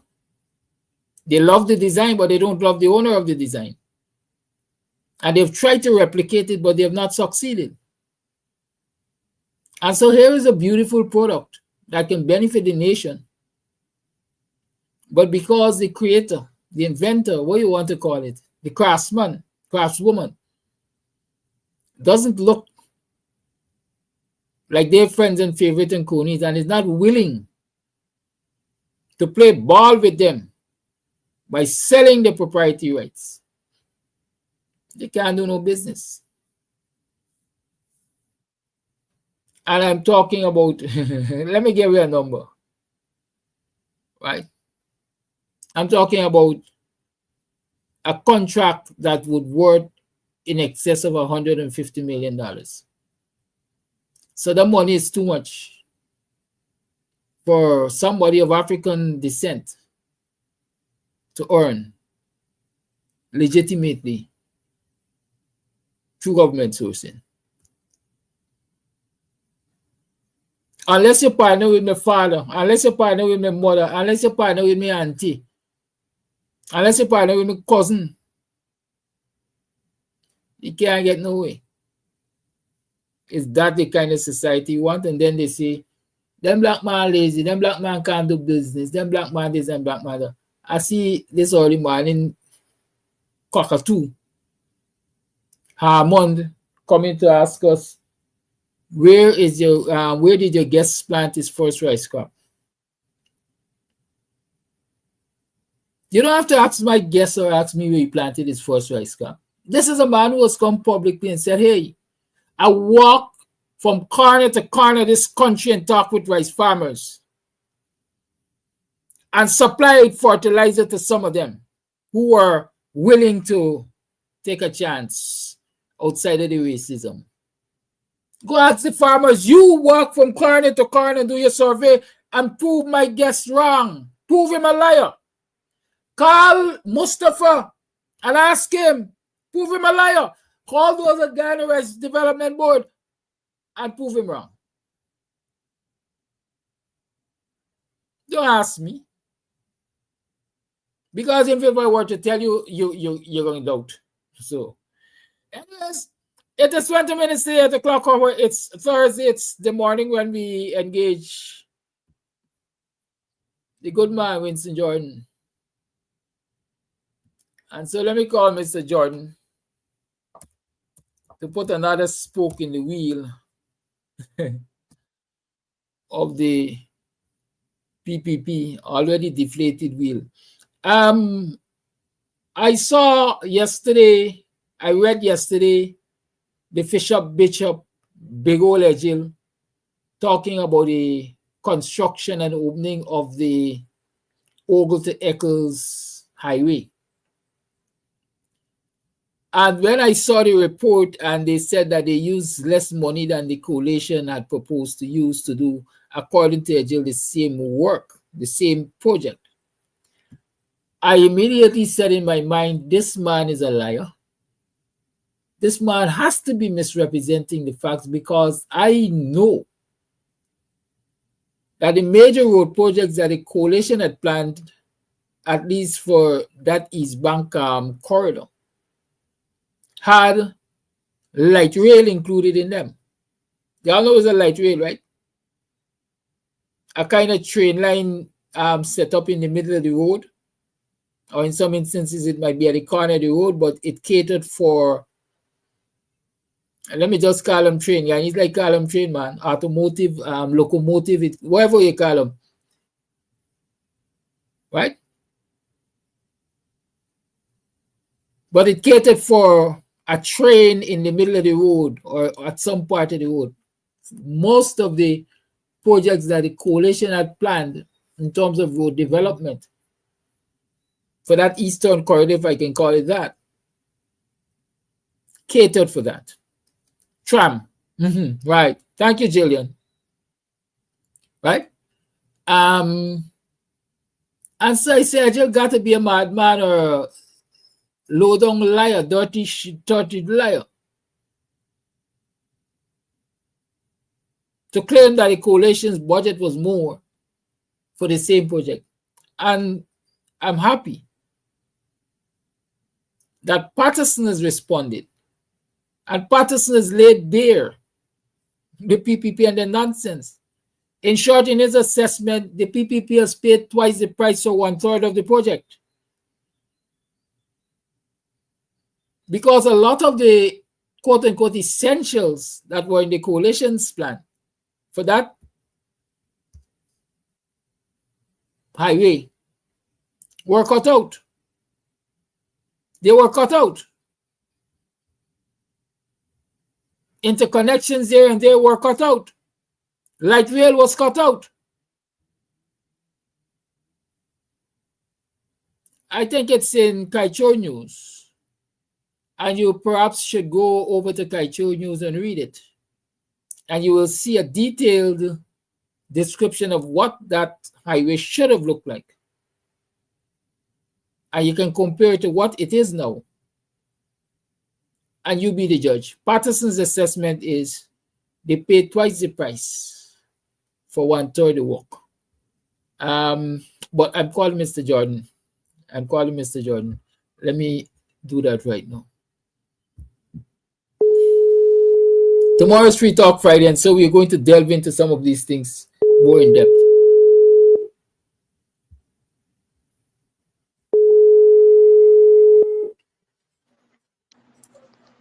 Mr. Jordan, good morning, sir. How are you doing? I'm there with the weather. You know, the rain, as I said, always cleaning us and helping us at times when GWI can't help us. Yes, even though their bills are coming as constant as the North Star, you know. But like they say, this is Dumbai that we're living in. And we have an opportunity on September the 4th to make a big difference, not a minor difference, a big difference, so to speak. And we are hearing that there are angst in the camp. Because their internal poll, some parties, some internal poll, is not showing the landslide numbers. You know, of course, we know when Jagdo was talking about landslide and so on, he was trying to egg up his supporters and his friends, family, and favorites. But they knew the numbers. That's why they came out with those. But you could see as they rushed into communities that don't look like them at the last moment, right? When those set communities were balling for the last 5 years and weren't getting anything, they're now rushing in and giving them $15 billion contracts that can be executed this year. Most likely, there have to be rollovers. But then, of course, if they are rolled over on September the 4th, they're going to say it's not their business. And they're going to use that as springtide to say, well, you see, we were going to give you it, but these people come in and they can't give you it. But the people who will be coming in will find a treasury, right, that they never thought that they should have seen, given all the money that we seem to be earning from the oil. And that happened to us. I keep reminding people who like to malign the coalition and go after the coalition with vengeance or something. They should always spare thought for what the coalition met, right? And why some of their promises could not be implemented fully. But notwithstanding that it was a Herculean task, given what we met, that we were able to implement several of our promises fully and some of them partially. So sometimes our own commentators, seem to think that we were there for 23 years like the PPP government, and that we should have achieved even more than the PPP achieved in their 23 years. We had roughly 3+ years, not counting the no confidence, because when the no confidence motion came in, you have a different kind of government that kicks in, you know. So sometimes I think our own people, you could expect the kind of analysis that you would expect from the opposition, but when some of our own people follow that bandwagon, it really gets you, you know, because they never even spare thought, they never even read, they just do some newspaper article or something, never do objective analysis on some of them. Coalition wasn't who coalition government wasn't a government that could be measured genuinely against another government because they didn't get a full 5 years, right? They got a full three, maybe 3.5 years, and a partial, I just marking time 1.5 years. Which other government in the history of our country, except back in the 60s when the government was removed by the British, had that kind of experience? Which other government, given the kind of money that was coming at that time, had to contend with a GUYASUCO that had collapsed? Like I said last week. Prior to us, prior to the Jagdeo government, GUYASUCO had racked up $85 billion debts. When we came in 2015, GUYASUCO had $90 billion debts, a new column. They had a slate that was almost clean, and then they started over again, $90 billion. People don't take those things into consideration, right? They don't take all those things into consideration.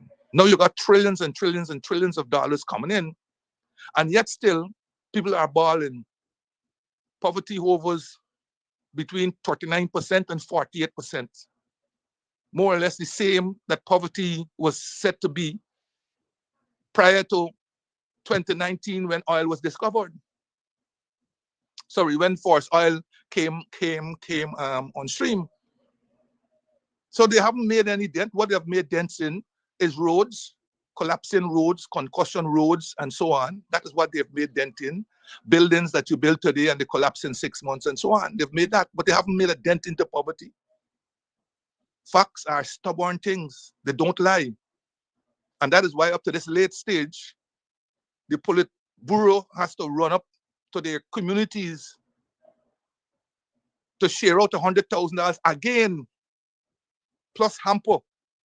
And you see how the partial? You see how the partial? The same people who they're sharing out $100,000 last week also got every cash grant that was given, plus a $250,000 back in 2020 they got, and so on. And their beneficiaries now are another 100,000 plus another hamper. And their folks at Blaymont said, no. If you're sharing, we got to get to. So 2 days in a row they're on strike because they want the same thing that was given to the people at Albion. You see how this country being running? Like a cake shop. Swimming in money, and yet still, every week in Sabrok News, you have to read the cries of ordinary people about how cost of living is affecting them. Today, the 3rd of July, marks 37 or 38 days since the announcement of elections to be held on September the 4th of this year. Yet, Parliament remains in session. And now we're seeing why perhaps Parliament is being kept in session and not being dissolved. It's because on testing the waters, they realized perhaps that we made a mistake with this September the 4th. Maybe we made the same mistake that Stuart Young did in Trinidad when he called all the elections as soon as he acceded to the prime ministership and lost big time. Not only lost big time. So now they have this, you hear now news that perhaps they may postpone the elections, right?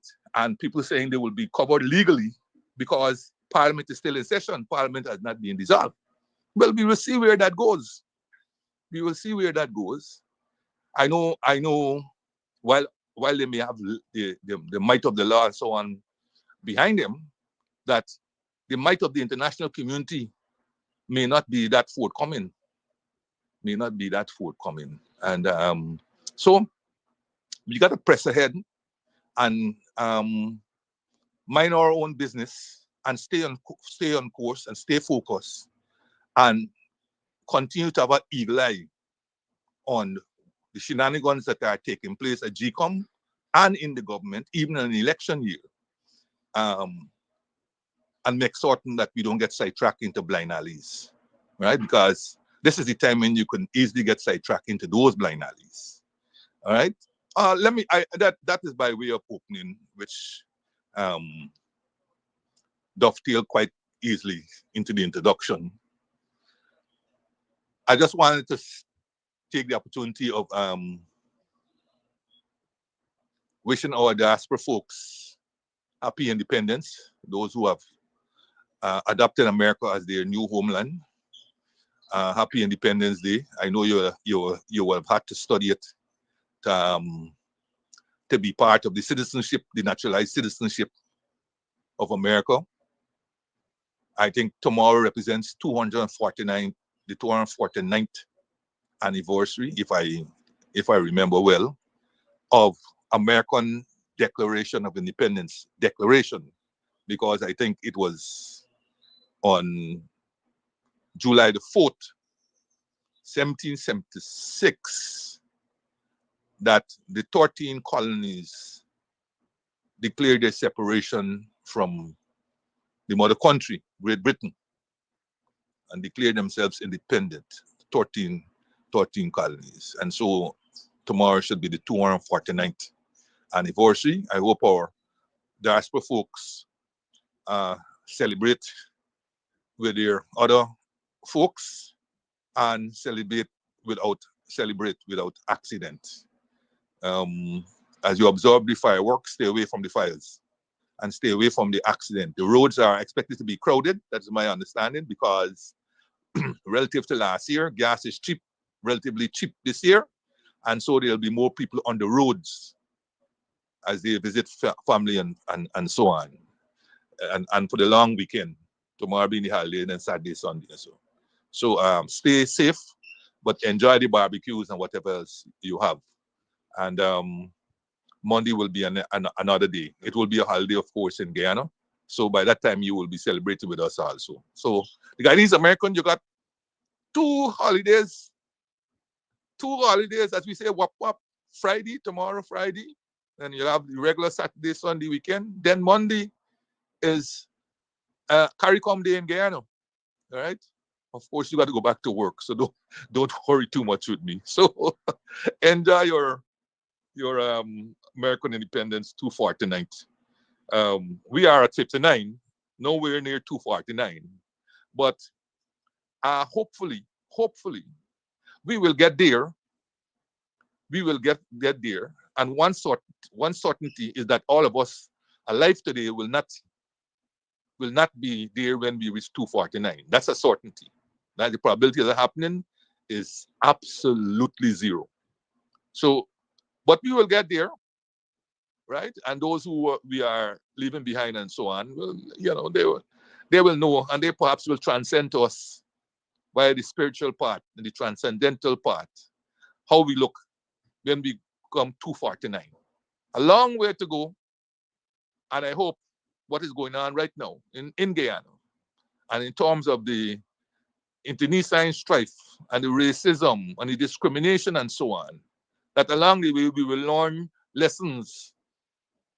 We will learn lessons of unity, and we will blend it with hope to make Guyana great. Not again, because we never were great, but we'll make Guyana great.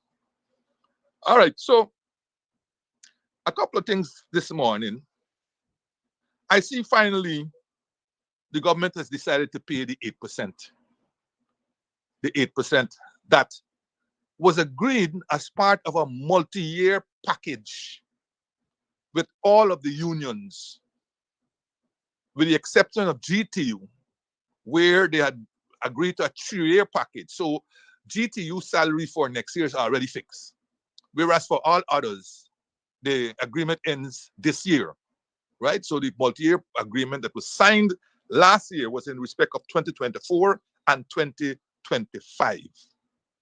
And it's amazing that unions that have a hero in the form of Critchlow, Hubert Nathaniel Critchlow, whose struggles are chronicled in history books, and who gave birth to all the unions that are present today. It's a crying shame on all of those unions that they can't even represent 1,000th of the effort that was put in by Critchlow. None of these unions They signed multi-year agreement. They had big photo. They allowed the government to say, oh, look what we have achieved. Look what we have achieved, multi-year agreement.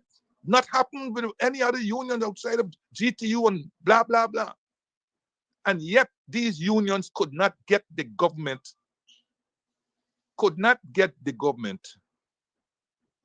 to honor what we had signed. What is the purpose of a multi-year agreement? If when the year starts, the very amount that you have agreed to is not being paid, it's like the whole new hassle all again. And you all remember I raised this matter from since around the budget time. Because I recognize that the money wasn't paid in January. Okay, they will make us excuse that, listen, the money hasn't been voted. Fine. The budget was voted in February of this year. February of this year. No payment. March, no payment. April, no payment. May, no payment. June, no payment. And none of the unions who signed these agreements came out to represent their own workers that we agreed with this, and yet still you are holding back as if there was no agreement. Because the excuse will normally be, look, I'm negotiating with unions, I can't pay. I'm negotiating with the unions, and we're trying to reach an agreement. And that negotiation will stretch out until towards the end of the year, and then we will say, look, we haven't reached an agreement, but we have to make a payment, because if we don't, then all the monies will be lost, and we can't vote that kind of money back in the new year. So you make your payment. Okay? Guilty as charged. Yes, coalitions are also guilty of it. But at least what we did is in recognition of the fact that we held the people's money for a good 11 months. We tried to give them that back pay tax-free. Tax-free. Unlike this government that has tons of money, more than we ever had, and they will still tax the people's back pay, notwithstanding the fact that they're holding the people's money that should have been paid since January. And a lot of people who would have retired during that time, who would have resigned during that time, or otherwise would have left the job for whatever reason, will not benefit from a back pay that has January 1, 2025 as its effective date. So you see how many people are being robbed? A critical thing like pension depends on your money. And when I retire, you retire me at my salary at that point in time, but you're not going to add the 8%. Even though it's gone back to January 1st, 2025. So all of these injustices that are being done to poor workers and their unions, ineffective representation of these workers. It took a journalist last week at Jagdio's monologue to raise this matter, and for him to make promises and then the next day for Ashley Singh to say the money will be paid in July. Where are the unions? They are the ones who are collecting union dues every month. And yet they can't represent their own workers with vigor, with vitality. And these poor workers, they're left there to the mercy of cost of living. And they're left there to the mercy of the pittance across the board, the worst form of salary increase across the board. You're paying 8% to everybody. The laggard, the sluggard, the latecomer, the non-performer, the performer, the high performer. All of them are being paid 8%. Tell me how that can be an incentive for a public sector to become effective, to become service oriented. Tell me how that can be something of that nature.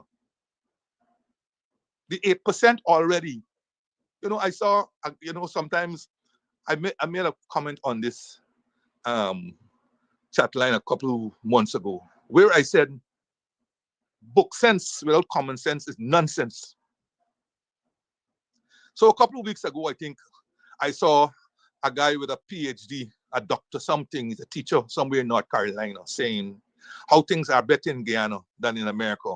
One of the reasons he gives is that teachers are getting 0 to 1% in North Carolina, but they're getting 8% in Guyana, right? They're getting 10% last year, 8% this year.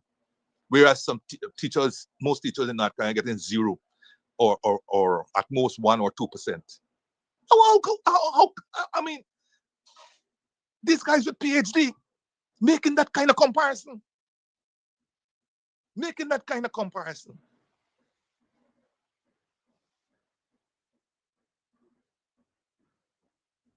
I mean, it is so outlandish. Outlandish. If I'm making 50,000 US a year, and you give me 1%, how much is that? In an environment where the cost of living might be almost 0, where amenities and all these kinds of things are far superior, where when you call the police, they're there, and so on. How do you compare that with somebody who's making in Guyana, 10,000, if that much a year, and gets a 8%? Where when you call the police don't come or to tell you how wing a vehicle or the vehicle out on the road or some sort of thing. Where if you get water in your tap downstairs or in the yard, it is brown like hell, like Marby and sugar water. Where you got maniacs on the road. Where today a road is finished and tomorrow it's broken up, and so on. How do you compare these things? But the man got a PhD with tons of experience, and he says it's better to be in Guyana getting 8%. Teachers are better off being in Guyana getting 8% than 0 to 1% in North Carolina. But that is when sometimes people allow their politics to get the better of even their own professional training. But that is an aside. That is an aside. Unions, there's something called freedom of association in the Constitution. And it's also freedom of association has to have the opposite also, freedom of non-association.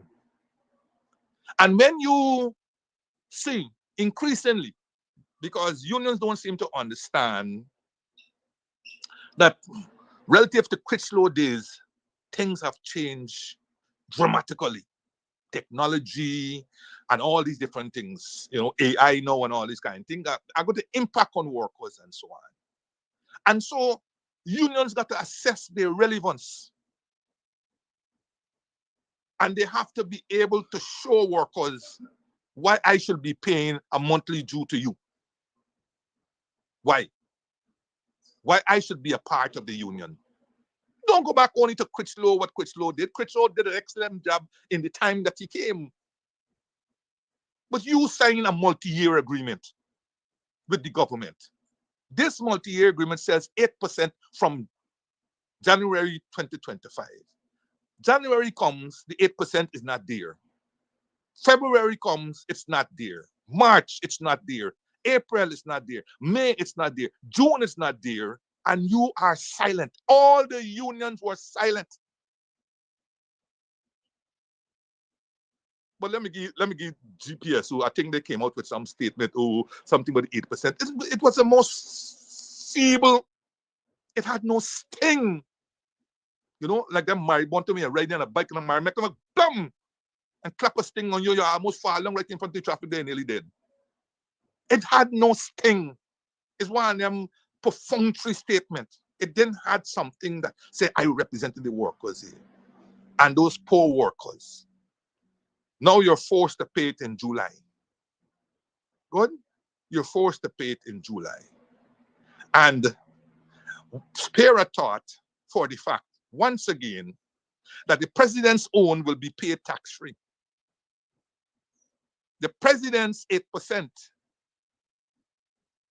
roughly about 200,000 plus per month increase in his salary,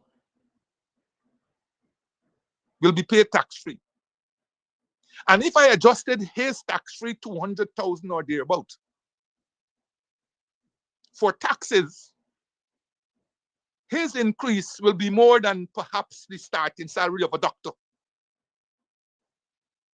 but definitely more than the salary of a teacher, a monthly salary of a teacher who had been in the system for the last maybe 10 or 15 years.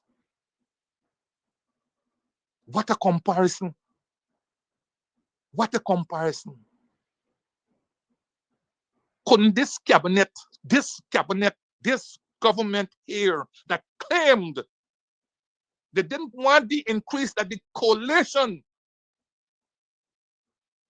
put in place in August of 2015, bold and think we don't want the increase, we said take it back, and if we get into power, we are going to remove it. They never removed it. In fact, between 2021 and 2025, they would have increased their salary by another 42%, on top of the ones that they came and met.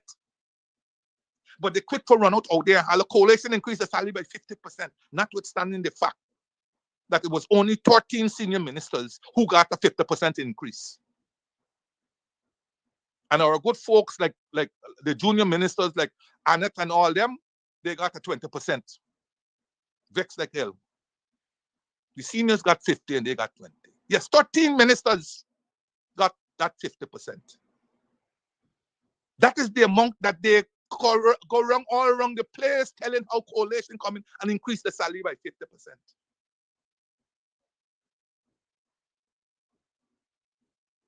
But it's 13 of them got, and it was a one-off increase. Not a single cent was paid in that entire 5 years after that forced increase. Not a cent. Not a cent more. But these people who claim that they are going to remove the 50% from the salaries, they didn't want it, it's not going to a special fund and all this kind of story. It never happened. But our people are gullible.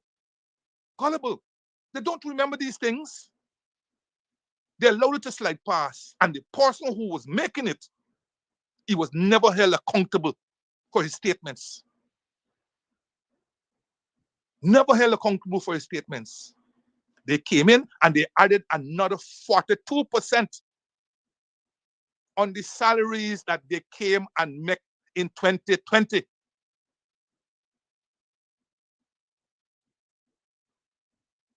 Are they prepared to say, if they won again, all the salaries will be held for the next 5 years at what it is today? Because it's more than enough for them, even at their level of standard of living. Are they prepared to say that? That their salaries will be frozen and any salary increase that might have accrued to them will be given over to charity or will help assist in moving the needle of those who are at the bottom. As it currently stands, the needle between those who are at the bottom and those who is number one in the president gets wider and wider and wider with every across the board salary increase.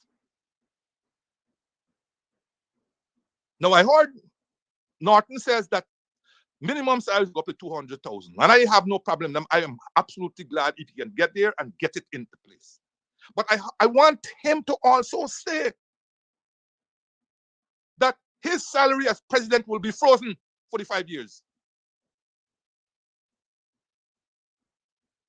Because if you're getting nearly $3 million or over $3 million tax-free every month, what more you want? What more do you want as a president? Everything else is free. You don't spend a penny when the month comes on what? Everything else is free. Clothes, all these things, free, free, free, free. Free food. You got torta maids in State House and all these kind of things. Free, everything free. plus you're getting $3 million every month. And you still want 8%, 10%, 5%, and all these kinds of things? Oh, man, oh. So, all the presidents better put in their manifesto that what if we get in, we will freeze the cabinet's salary for the entire 5 years because we feel we have enough at the moment. And we could live comfortably with it.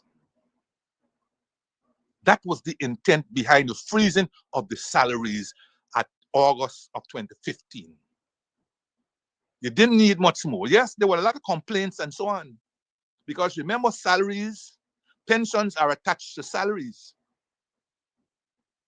So when you freeze it, your pension is literally frozen also.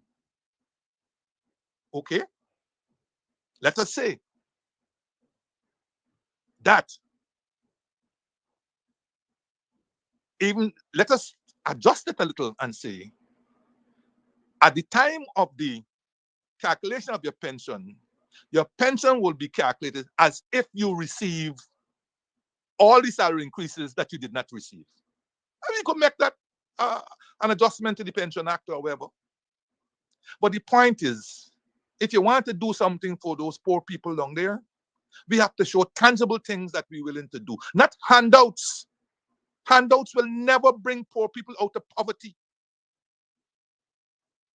Handouts are temporary, are meant to temporarily move people from, ease the difficulty that they may have while the economy is being swept over, while the economy is being reformed, while adjustments are taking place. They're meant to be temporary, not permanent. 10-day workers can never be a solution. But yet, 3-4 years already, and you hear everybody now got to follow me. I'm going to keep the 10-day workers. But 10-day workers will never get a NIS. They will never get a pension and so on. Why is Labour allowing this to happen? And no talk. When it was introduced, yes, it should be temporary. But now 3, 4, 5 years on and well into the future, you are going to get 10-day workers. And the hidden thing behind the 10-day workers of taking them to go and break up other people's political meetings, putting them in red short. They got to go and sweep, cut grass and sweeping when you got cleanup campaigns and so on. Is this the dignity that we put in the Labour? Huh? And harass and threatening them. And now what is feared is happening. Those 10-day workers are now becoming dependent on that 40,000 or 50,000 or whatever they pay. They now become dependent. And that was a fear. It was a fear, but it is happening in real time. In real time. So I felt a brickbat at all the unions for not representing their constituency, where they signed a multi-year agreement and allowed the government to bamboozle them and to use the same specious arguments that they will use regularly to pay the money near to Christmas. They held on to that same monies, even though a multi-year agreement was in place. A brickbat at the unions. Unions got to be careful because already, increasingly, the new entrants, particularly in the public service, don't care two hoots about unions. They don't care 2 hoots about unions, and that will impact on the income of unions. So I hope that Ente Beniba Mekwasibo take notice.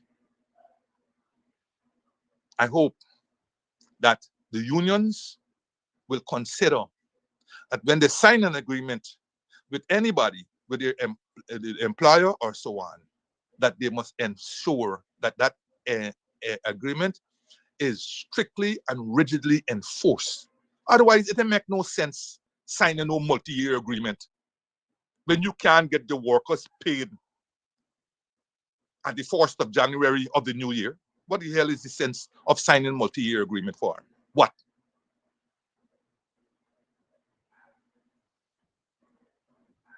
And then, of course, somebody said to me, Mr. J, what do you think might happen this Christmas? Because if now that they're paying the money in July, would they have anything to pay in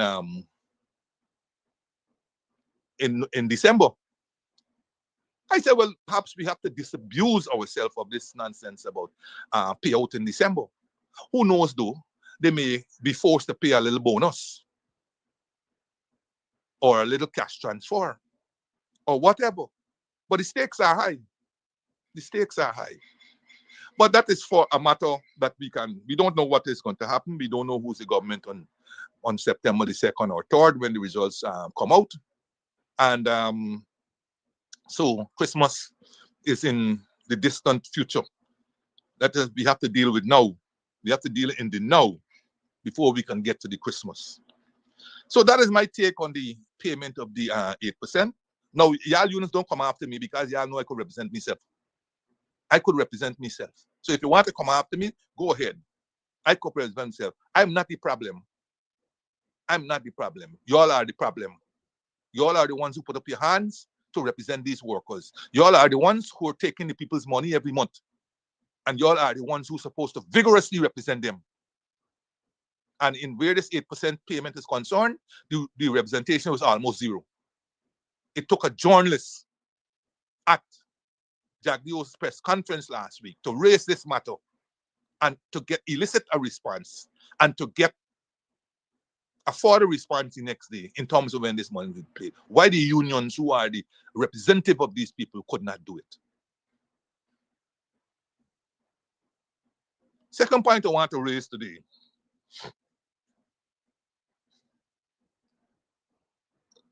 In Kaito News, June the 30th, 2025, a good day, because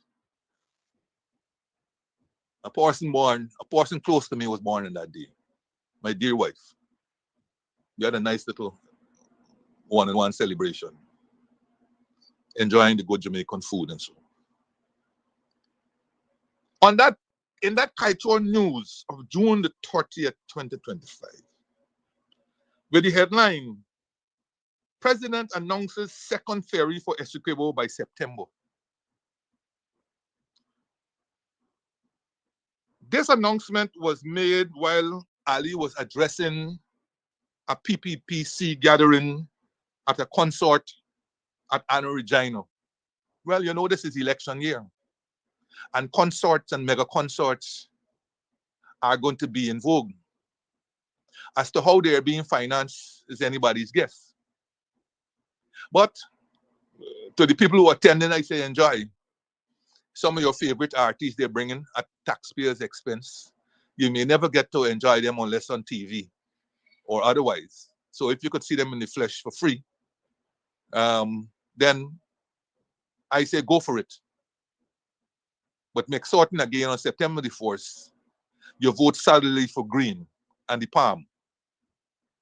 I'm making a pitch for APN. Y'all ain't paying me, but I ain't y'all corner though, so you don't have to pay me. Yeah, so this announcement was made while Ali was addressing a gathering at a consort at Anna Regina. He also disclosed that the contract for this new ferry has already been signed. Has already been signed. You know, I tell y'all that budgeting in Guyana now has last relevance, last importance, and everything else. I mean, I don't got time to listen to all the debates, right? Some of them so boring and so on. But I'm trying to ask around anybody if they recall any mention in the budget or during the debate that a ferry, a new ferry, was going to be built, bought, whatever the case may be, to be put on the Purico Supernam run. I haven't got any answer, and that doesn't mean that perhaps it wasn't there or thereabout. But if the likes of Ferguson and Annette Ferguson and David Patterson, if they're listening, they could drop a message here to say, well, yes, or no, or never, or so on. But increasingly, we are waking up to these announcements that were never in the budget. And you would think that they just can't, you would think that a new ferry for the Puerto Rico Supernam run would be in the budget, would be something that would have been thought about a year or two ago, would be announced, the budgeted value, and so on. But I don't recall this happening. I don't recall this happening. But even if it happened, what is the explanation? What is the explanation? Now, you remembered, or let me remind people, that it was in December 2010 when the then PPPC government signed contracts with the Chinese government to pave the way for 2 ferries, right? That would cost 14 million US dollars.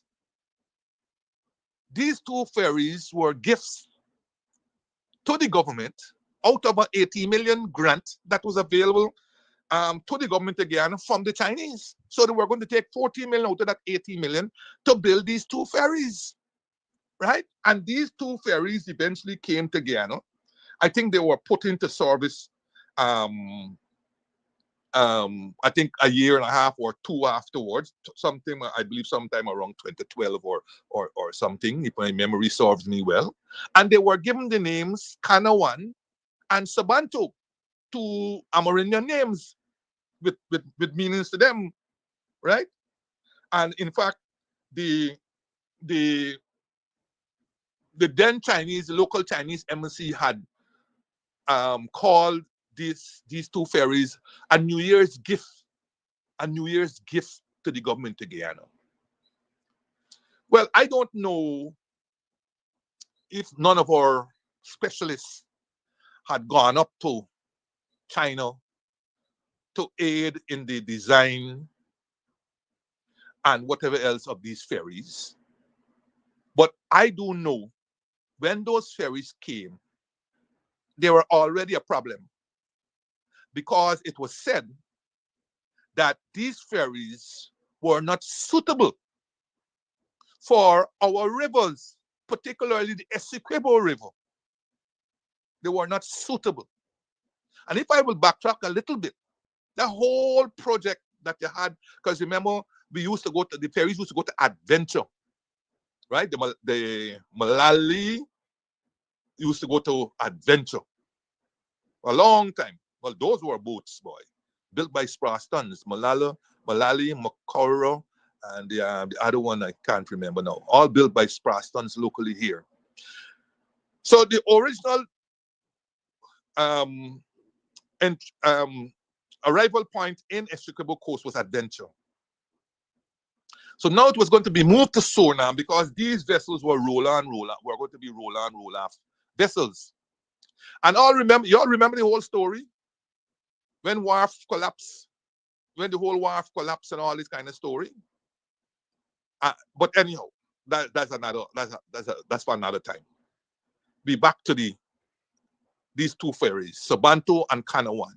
When they came, it was felt that these ferries were the wrong kinds of ferries. But they say you can't look a gift horse in the mouth.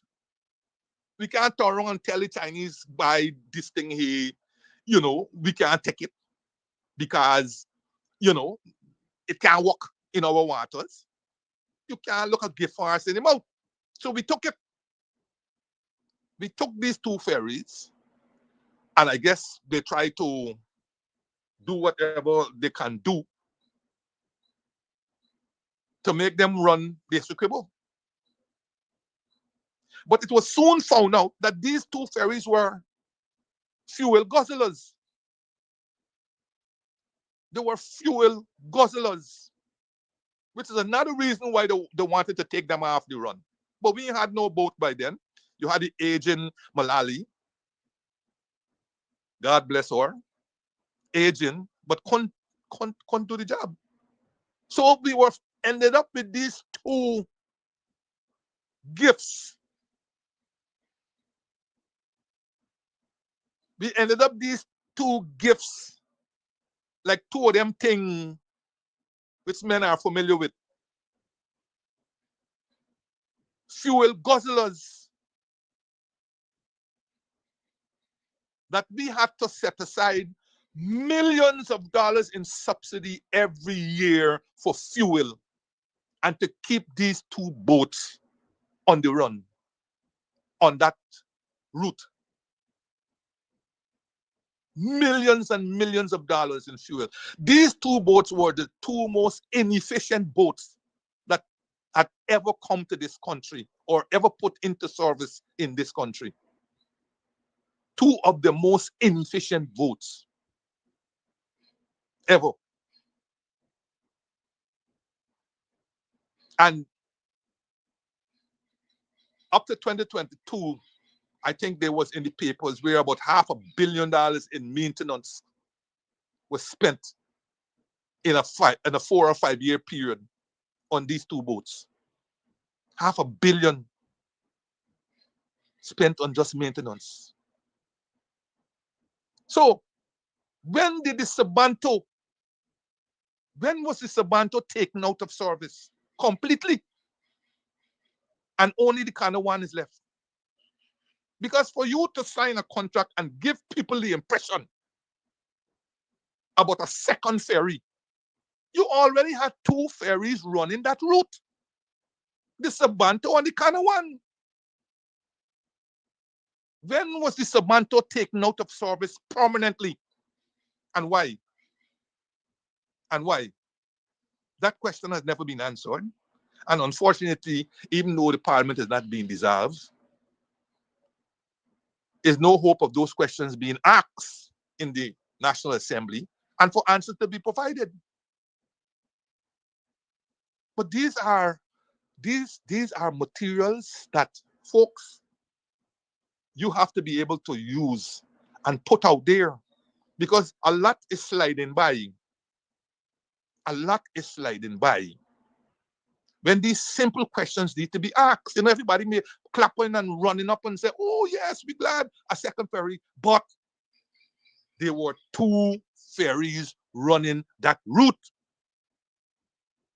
Sabanto and Kanawan, two Chinese gifted ferries. Ferries that when they came to this country already were useless, but had to be used because they're gifts. And you can't want to displease the Chinese by looking at gift horse in the mouth. So the government of Guyana had to suffer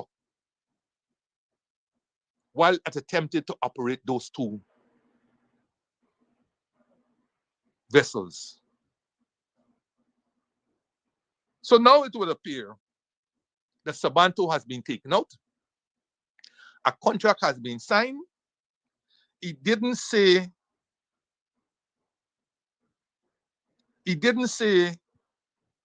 how much was the contract. He didn't say with whom the contract was signed. He didn't say, or he said something about September. I don't know if the ferry will be ready. If the ferry will be ready by September or what. I don't know. But I remember something about September that he said. And then they gone off with all this propagandistic rubbish about a second ferry is in recognition of increased travel and increased goods and all these kind of things. All these things, strip that nonsense away, man. You had two ferries before. So talk plain, let us know. Sabanto had become inefficient, overly inefficient, and we had to scrap it. Okay? We had to scrap it. And they perhaps passed the shelf life anyhow, because if they were put into operation in 2012 and you scrap them, I don't know when you scrap them, well, let us say 2022, 2023, that's 10 years plus. No, that's a short shelf life, but ultimately, those two boats, you'd have to get rid of them because, cut them up a scrap and so. But we don't hear these things. We don't hear these things. So I hope questions are going to be asked about costs, type of boat, who building it, is it being built or is it being bought? Where is it being bought? From where is it being bought? When is it expected to arrive and whatnot? All these questions need to be asked, but they were not included in the disclosure of the president at his merry-go-round in Annie Regina. Next point I want to raise is exactly the point that you were raising early this morning. In fact, there are going to be 2 points, hopefully we get it. But it's this business that you were raising this morning about that Ogle, Eccles Ogle Road. You know, I sometimes wonder. In Stabrook News, 4th of July 2025, under the headline, Eccles Ogle 4-lane highway commissioned. It states in part, quote, let me quote, contracted by Ineos Ashoka Bilcon Limited, the 7.8 kilometer highway was originally budgeted at 106.4 million. Modified plans, including bridges, drainage systems, elevated sections to prevent flooding, and a full 4-lane design increased costs to US 133.8 million. According to Ogle, this remains well below the previous APNU plus AFC government's allocation of $275 million, demonstrating fiscal discipline and value for money. End of quote. End of quote. That fourth quote. Now, you guys, well, first of all, you know, as you said, that Patterson came out swinging in yesterday's papers in his letter. And I will use part of this letter as we go on in this particular reply that I want to put. I will put some more meat on this reply and put some more facts in the public domain. Facts which I had already placed about a year or 2 ago about this same road project. And it has stuck like a bone in my throat about the shenanigans that have taken place on this road project. Everybody, oh, nice road. It look like New York. What look like New York? Yes, it's a road that seems to like the Concussion Road and like the road across West Demerara that seems to give the impression, well, newly built and whatnot. Let us see how long it's going to stay. But back to the basics. Back to the basics. And I said I made these points a year or 2 ago, and so this is an opportune time to recall them. So what is the genesis of this project? You know, as far back as I don't know, maybe around 1996 or thereabout, while writing budget speeches for the ungrateful, I recall mentioning an Ogle to Diamond proposed road in Jagnew's budget speech. By the next year, it had trimmed down, I think, to Ogle to Eccles. And I guess thereafter it fell out of the budget. I'm trying to recall. I was to do the research, but I didn't get around to doing it. But I distinctly recall him talking about the Ogle Diamond bypass, and then an Ogle Eccles. It was reduced to Ogle Eccles, maybe because of the money, or maybe because the Diamond housing project was about to come about, and so on. And then it suddenly dropped out of the budget. It was revived in 2015. In January 2015, then President Ramatar visited Inyo,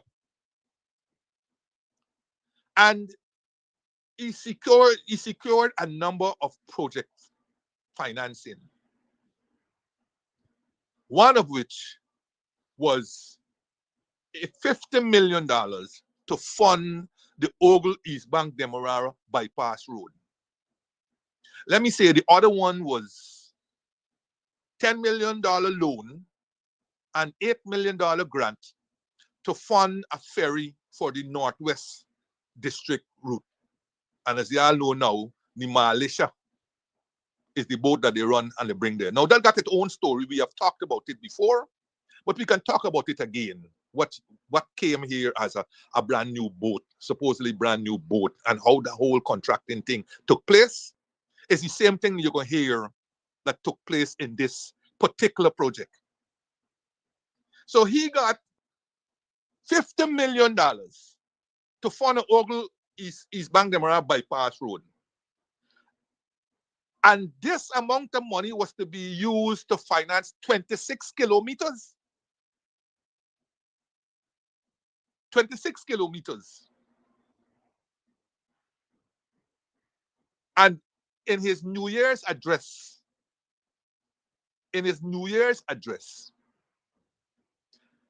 President Ramatar had said that the feasibility study for this road had already been completed. Y'all see why politics is a nasty business? It's a liar business. A nasty and liar business. President Ramatar had said and announced that the feasibility study for this road had been completed. Which one the roads? To where? To Ogle? Sorry, Eccles, Ogle to Eccles? Ogle to Diamond? Because Ogle to Eccles is 7.8 kilometers. So where would this 26 kilometers have taken us? Number one. Number two, which $50 million can build a 26 kilometer road, asphalted road through part jungle, if you want, swamp and all this kind of story? But that is what was told to us. That was what was told to us. In the Kaito News of January 12, 2015, that papers reported Nagamutu, Moses Nagamutu, who by then was in the AFC, reported Nagamutu as saying, quote, proper conceptualization and feasibility studies are needed. You hear? But President Ramatar had said feasibility study was done. In the same January 12, 2015, when President Ramatar had said so, Moses Nagamutu came out swinging and said proper conceptualization and feasibility studies were needed. Good. Remember, he got promises. He didn't sign a loan with the India for the road. He didn't sign a loan for the boat, right? Or he didn't carry a minister of finance with him to sign those loans because he can't sign the loans. It's the minister of finance under the law who would have had to sign the loans. It was not until March of 2016. March 2016. So that is a year and 3 months after the announcement of the loan that the loan was signed. I signed the loan on behalf of the government of Guyana in March of 2016 for $50 million to do the bypass road. Y'all could go and check in the papers, right? Everybody was excited and all kinds of things. So that is one of several projects we inherited from the previous government. So they will crow about it as they crowed when they had the turning of the sod for the road, that it was a PPP project. It was indeed a PPP initiated project. But the loan for that project was signed by the coalition government. The coalition government didn't have to continue with the project. But this is what they don't seem to understand. We didn't have to continue with the project. We could have slashed it. We could have got rid of it. As we did when we came in and inherited the loan for the specialty hospital.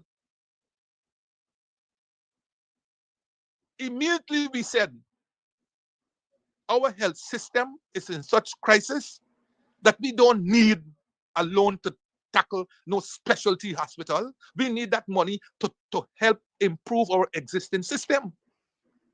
Unless you all remember, let me do a quick sidebar here. That loan, 80 million loan for that specialty hospital, was mired in controversy. The contractor awarded Syringa or whatever allegedly didn't have experience to build such kinds of hospitals. The contractor was advanced $4 million out, $4 million US dollars out of the 18 million US. And after considerable time had elapsed, no evidence of what was done with this 4 million US. Forcing the then government to take the contractor to court to recover the 4 million. And judgment was given, I remember, I think this was for 900 million Ghana dollars. Judgment, the court gave judgment to the government of Guyana against Syringa. But by then, Syringa had gone. Don't know how they got win. Let us say, I know how they got win. It was told to me how they got win, that the judgment was coming down. And they flew the coop. They flew the coop. So the government now is saddled with a debt of $4 million US for nothing, no reward, no benefit. Yes, and we are now paying back that $4 million loan. And so the coalition government scuttled the project. Told the Indian government, we don't want the $14 million that left. Take it. And through negotiations and so on, and our need to make certain that our existing health system is put on a better keel, it was agreed that the Indian government will cancel the balance of 14 million and that they will give us a new loan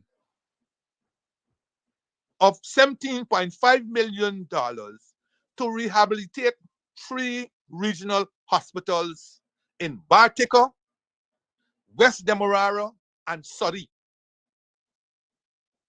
Bartica, West Demerara, and Surrey. And I think I signed that loan in either in late 2016 or early 2017.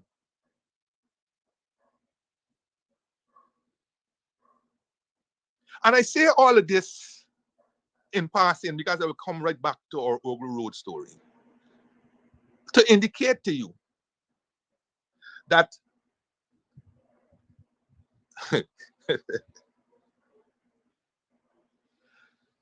I signed on behalf of the government of Guyana $81.5 million worth of loans with Exim Bank of India.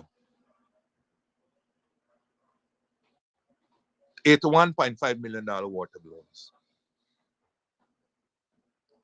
And with the exception of small amounts that was disbursed on a project called DNI Pumps, and a small amount that was disbursed in respect of this Ogle Road, and I will tell you what is the disbursement about. None of this money was disbursed to the government of Guyana, the then government of Guyana, the coalition government, none of it. Things were so bad. things were so bad that in cabinet certain courses of action were decided upon. You know,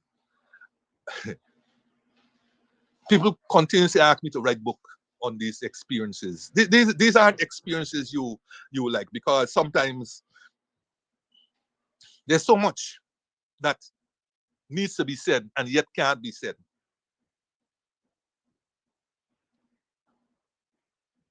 So anyway, the loan is signed March 2016. As it's known, it is found out that no feasibility study was done. No feasibility study was done for this project.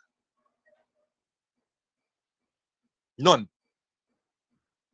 Now, we have to go and get an Indian form. Right? We had to get an Indian form to contract Indian firm to do the feasibility study. One of the things you have to know about China and India and so on is while they have this fraternal and friendly things and so on, when they give you money, they expect that their firms, contractors, consultants, and so on will be the almost 100% beneficiary of what they are giving you. So it's not a case where Guyana can go and put an ad in the Indian newspapers and says project in Guyana to be financed by Exim Bank, and we calling in those who are interested. It is the government of in your Exim Bank who identifies or puts out the ad or whatever, or their method of identifying suitable contractors, consultants to come and do the project. It took us a long time. But eventually, our tender board agreed to RIGHTS. R, capital I, capital T, capital E, capital S. It's an acronym, but they are known as RIGHTS. Okay? And so RIGHTS, this is another thing. A lot of the companies in particularly in India, not interested in doing these small projects. And so the state of India or whoever's got to identify, because this consultancy contract was worth $1.2 million or just over $1 million. So just over $1 million had to be taken out of the 50 to do the feasibility study. Okay? To do the feasibility study. And this feasibility study was done by RIGHTS. Okay? Now, this study, which was completed in 2019 and referenced by Patterson in his letter, would have seen us doing that same road,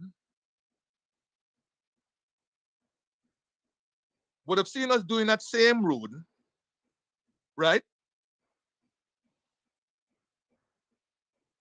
A total distance of 25.43 kilometers.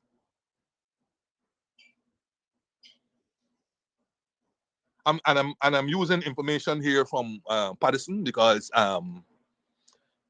it's the correct information, because this was a whole demonstration of the road and so on presentation was made to the cabinet, and I'm happy that he was able to keep it and is able to access it, right? So these were the features.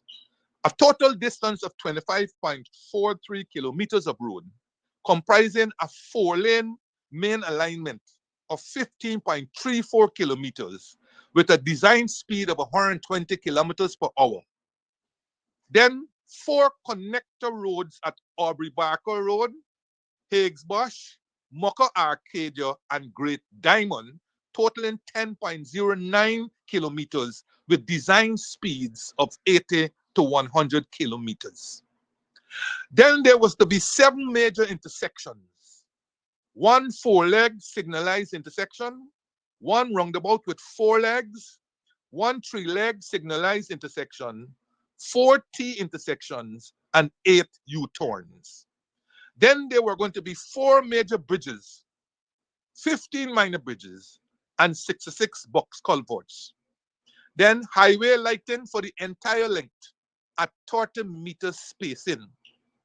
Then 717 road signs, traffic lights, hazard marking, mounted signs, safety barriers, traffic attenuators, and bus stops. The total cost for this project, this 25 plus kilometer project, was not $270 million, and it was not $270 million allocation. We didn't have $270 million US to allocate to this road in 2019.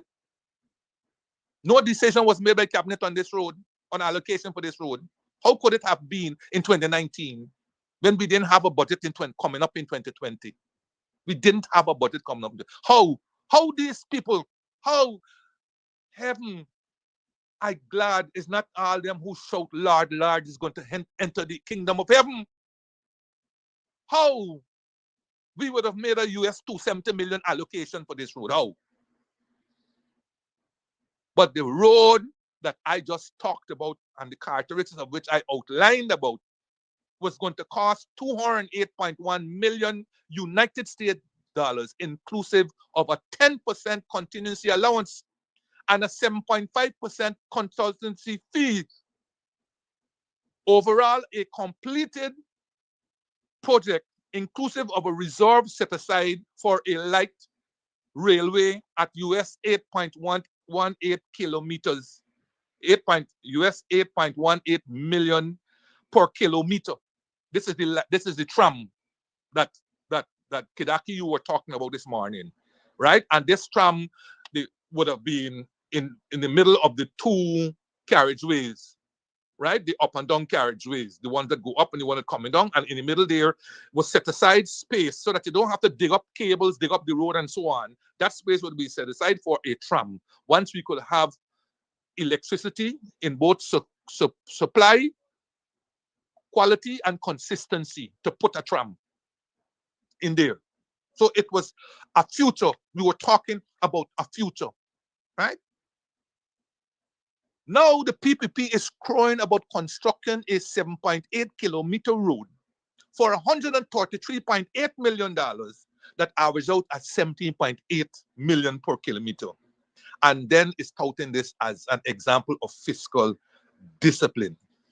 Yes. And he rightly says 17.8 million versus 8.1 million. Do the maths. It in maths in both in terms of length of road and cost per kilometer of road, and both in terms of the future and the present. Those were going to be the characteristics of the roads. And that is what Wrights did. That is what the study that Wrights did and the presentation that was made to cabinet. After Wrights completed that feasibility, then we had the problem of finding a contractor for the road. Back to Inyo again. Back to Inyo again. Again, nobody wants to do a $50 million road in some place named Guyana. And so we had difficulty identifying these contractors. Eventually, three of them were suggested to us. Afcons Infrastructure Limited, Ashoka Bilcon Limited, and Dimestra Chandra R. Agarwal Infracon Private Limited, DRAPIL. But of course, nothing could be done. So these same 3 contractors now were invited to bid under the now PPPC government. Let me tell you this something. The contractors estimate for this project, the engineers estimate for this project was $48,676,922. That was the engineer's estimate.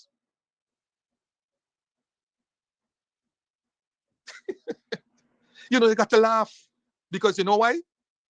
This amount represented the balance of the 50 million after you adjusted for the sum that had to be taken out to pay rights for the feasibility study.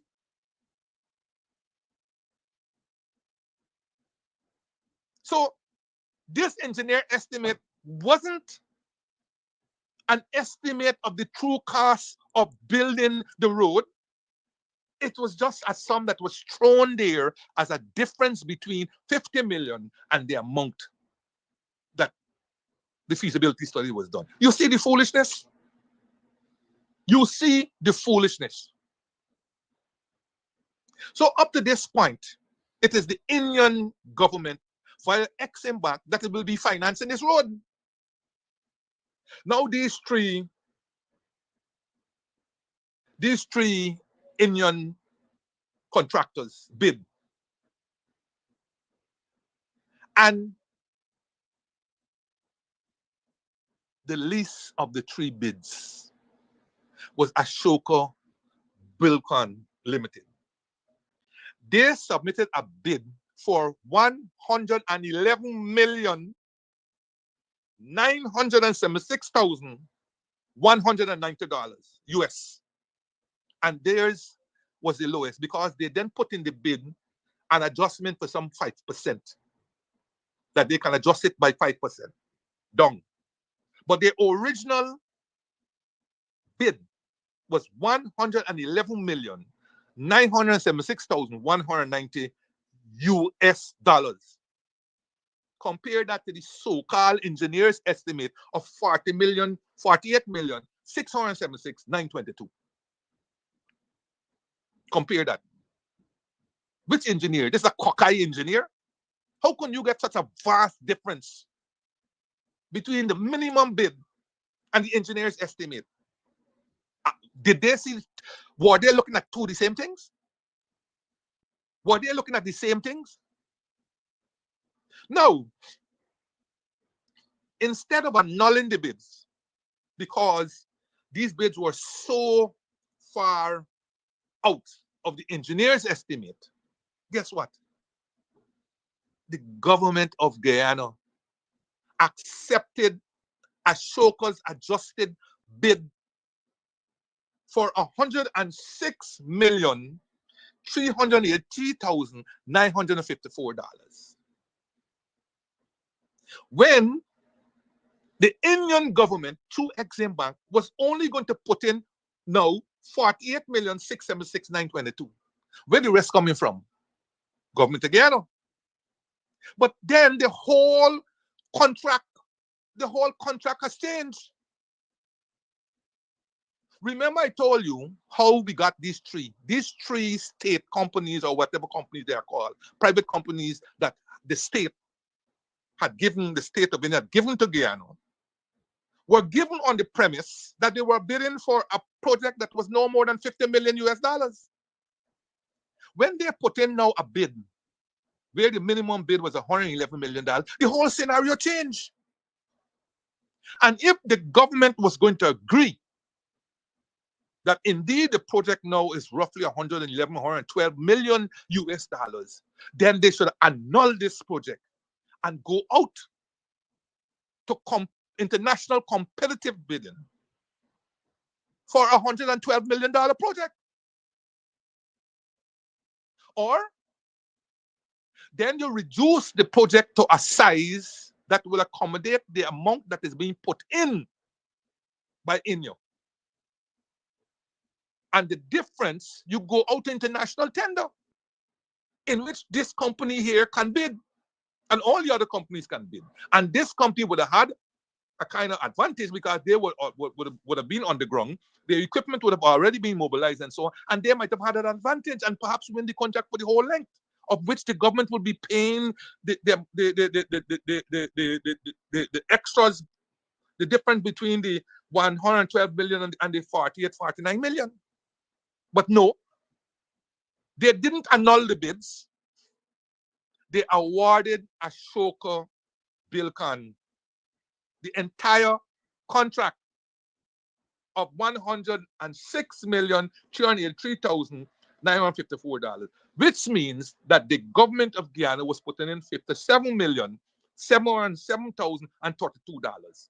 These facts have not been made to the public, even when they were opening the project a couple days ago. They gave the impression as if INYA financed the project. Even the external minister of INYA sent a video extolling the virtues of bilateral cooperation between government of Guyana and INYA. I see people, reporters, talking about Indian-built Ogle Road.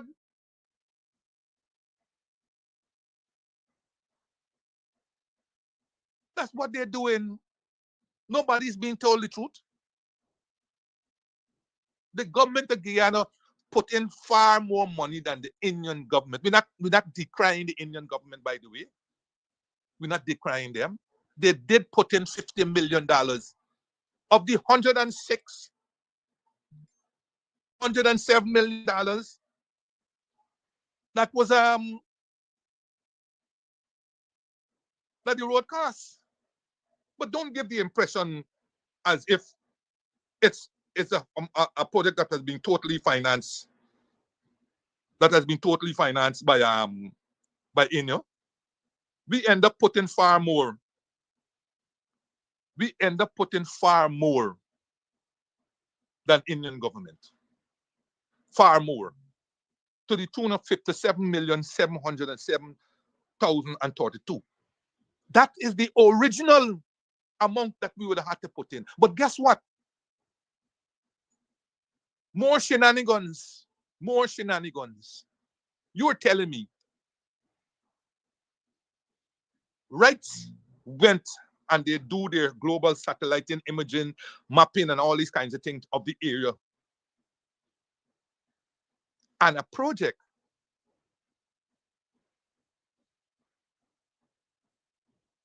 on the basis of that would have been tendered for. The Ashoka comes in at 106. And then you're telling us at the ceremony to open the road that here no, this road in cost 106. It cost 133. When did this adjustment take place? Now, when you look at 27, that's an extra $27 million US added on to the 106. You are telling me that we didn't know, because they're saying, according to his statement, that he's saying, according to this statement, let me read it again. Yes. 133, 134, 133.8, 134. He's saying that this extra 27 million was due to modified plans, including bridges, drainage systems, and elevated sections to prevent flooding. What foolishness is this? So you're telling me that these things weren't in the original contract? What it is that we were paying for at $106 million? These are things that I am sorry that we don't have a contractors general in this country like in Jamaica. They pass off these things. Look, rights, I knew, because infrastructure people took rights to the whole area and the passage and so on. They would have seen the swamps and all these kind of things. They would have counted all this kind of story. But how do you award a project at $106+ million and tell me there afterwards that you bumped it up to 133? 133 because of bridges and swamps and so on. But nobody says anything. Nobody talks. Everybody, oh, we got a nice road and so on. But nobody talks about these things. Right? Nobody's talking about these things.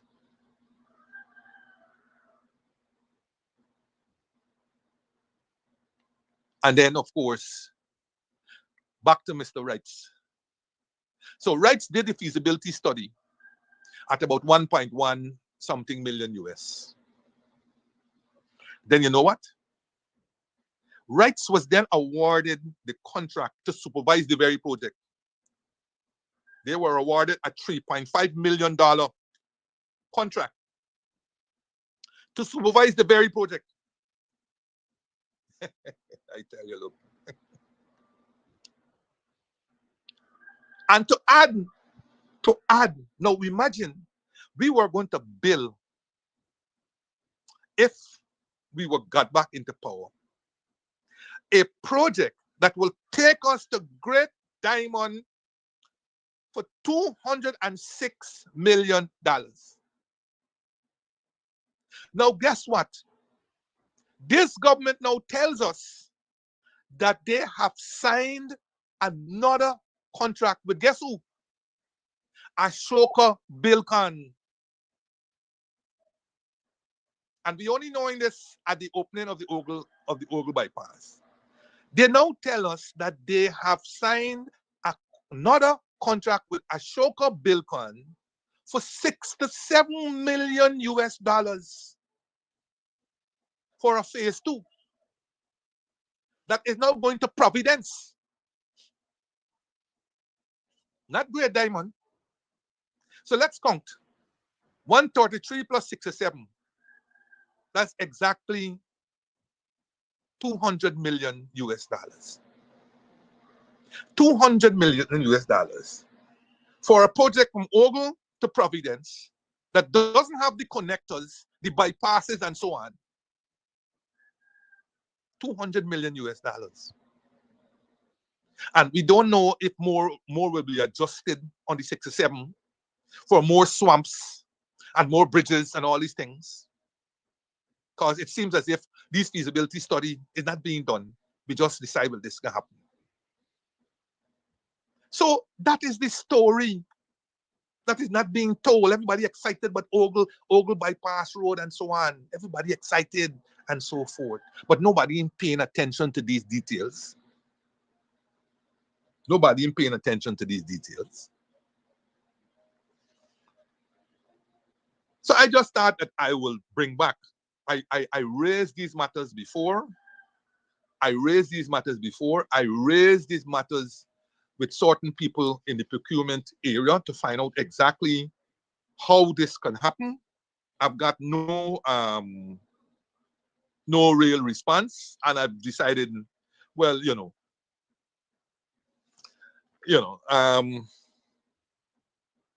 this is Guyana, and for your sake of your mental health, sometimes you just got to left it. But I hope that somewhere along the line, these matters can have the full attention of any oversight bodies and so on, if only to explain to us. Because I'm telling you,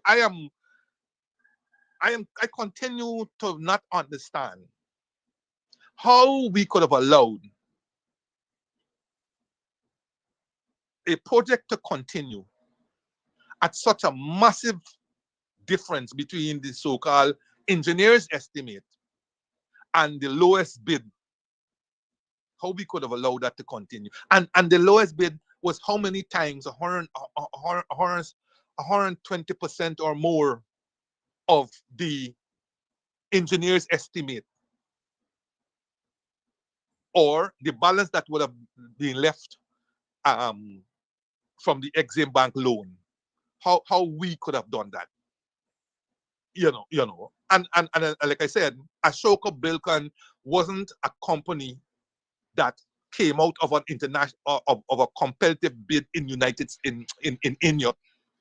These three companies were identified as selected tenders and given to the government of Guyana for them to do the bidding for the project.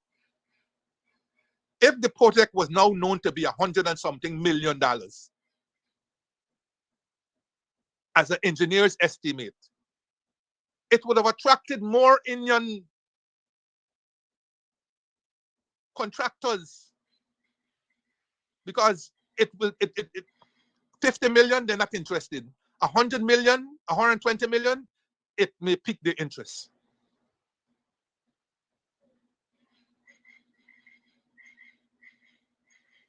So look, let me be very clear. I'm not insinuating any nefarious practice or so on. I'm just putting out the facts out there and calling into question on what basis we could have made such decisions. Maybe there is a valid basis. I am saying I don't know. But I'm saying common sense will tell me that if the donor is putting in $50 million and we go to tender where it is not known that I will be putting in any money in this project, then how come I going to agree to put in 57 million and then ultimately $83 million US dollars into this project after the bid would have been accepted? But that is not the first project. Even the Demerara Harbor Bridge, the new Demerara Harbor Bridge, has had its own shenanigans in it. Because, like I said, that project was a design, build, own, transfer, where whoever won the contract would have to go and find the financing and so on and so forth, and work out with the government again, tariffs and how they can get back their money and all this kind of thing. But by the time they had agreed with the second, after they dismissed the first one, second rank bidder, it is the government of Guyana who went and borrowed money from the China Development Bank. Borrow $160-something million. You were suggesting to me that if those material facts were known up front, that they would not have had different kinds of bidders. But these material facts were known after the bids were submitted.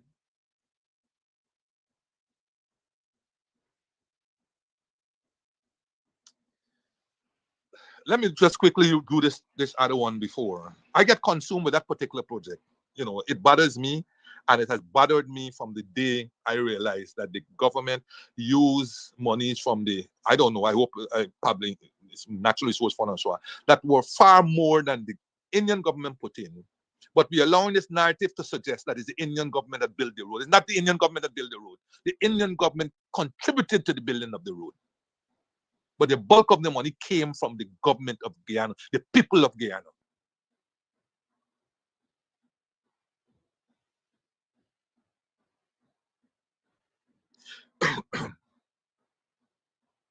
This last point I want to make, and I don't know if I can be able to finish it, but you know, this is another bone that is stuck in my throat. And you know, I mean, in this silly season here, I don't know that it's going to be marked for prominence. Now, there was a Jewels by King's Hotel was recently opened. And I want to say congrats to the Luknat Prasad and his family on this achievement. It is estimated that the cost of it was somewhere between 12 and 15 million US. And they said the financing was provided by Demerara Bank. It looks good from the outside. And from what a little video I saw, it looks good also from the inside. It has about 61 rooms, they said, 25 of which are en suites. I play a little fast because when I realized only 61 rooms it got, I play a little fast and to find out whether the cash flow and the payback and whatnot were in consonance with this loan and whether they're going to make a profit. But that's not my point. That is not my that is not my story this morning. But I quickly going to tell you a little fast I play. I went on the internet yesterday and I looked for a price for the room if I was staying in the room, say, 4th of July and coming out the 2nd or one day.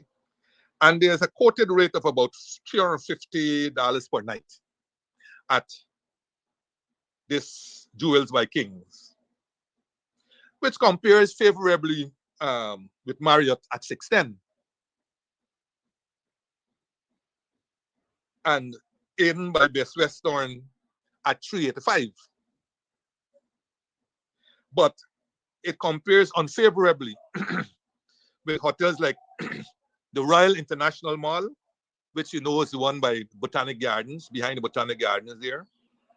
That is about $200 US per night. The Ramada by Wyndham Princess, $170 per night. And the Hormanston Lodge at $225 per night. Like I said, that is not my that wasn't my thing that piqued my interest as such. They got to know how they can make back their money. But I just think that with all these hotels that are coming on board and so on, we may have a lot of stranded assets based on the fact that Guyana is not a million-plus economy. It's not a tourist economy. And no matter how many business people you bring here, it will not be sufficient to bring on average a 70% occupancy in those hotels outside of Marriott. And even them, as more and more hotels are built, especially, excuse me, especially the one that is supposed to be built in Carifesta Avenue, even them will have serious competition. But good luck. That's the definition of an entrepreneur, a risk taker, and so on. What struck me is that Jewels by King's Hotel is built on property that was previously owned by the iconic Watercress Hotel, which was owned by the Christiani family. No, I ain't saying that Jewels gone throw up the people and so on. No, I'm not saying that. What I'm saying and bringing to attention is the fall of yet another iconic Black business in this country. Now, everybody remembers. Hello? What? Hello? Kedaki, what did you say? Hello?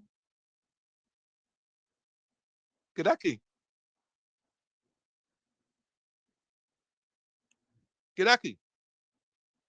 You were saying something? Oh, yes. Yes, so everybody remembers the famous Watercress Hotel and Restaurant. And everybody remembers Gregory Christiani. Everybody remembers Gregory Peppers, as we used to call it, who died, I think, December 2017 from a brain aneurysm. God rest the dead. And remember the hotel catered for touring international cricket teams and major and regional conferences up to about the mid-2000s. Watercress also catered for Guyana Airways Corporation, that much I know, and maybe other airlines. Very, very popular Black business. But then apparently, the business run into hard times.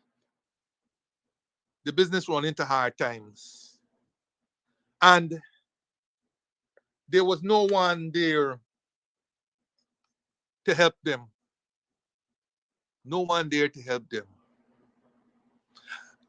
Just as no one was there to help that Mr. Johnson of Nigel's Supermarket. I want to talk about no one. There was no black business, bank, association, whatever, to help these people. And I use black because as I come down and as I said before in this program and so on, the difficulties of accessing finance by Guyanese of African descent in the financial system. There are studies done showing that.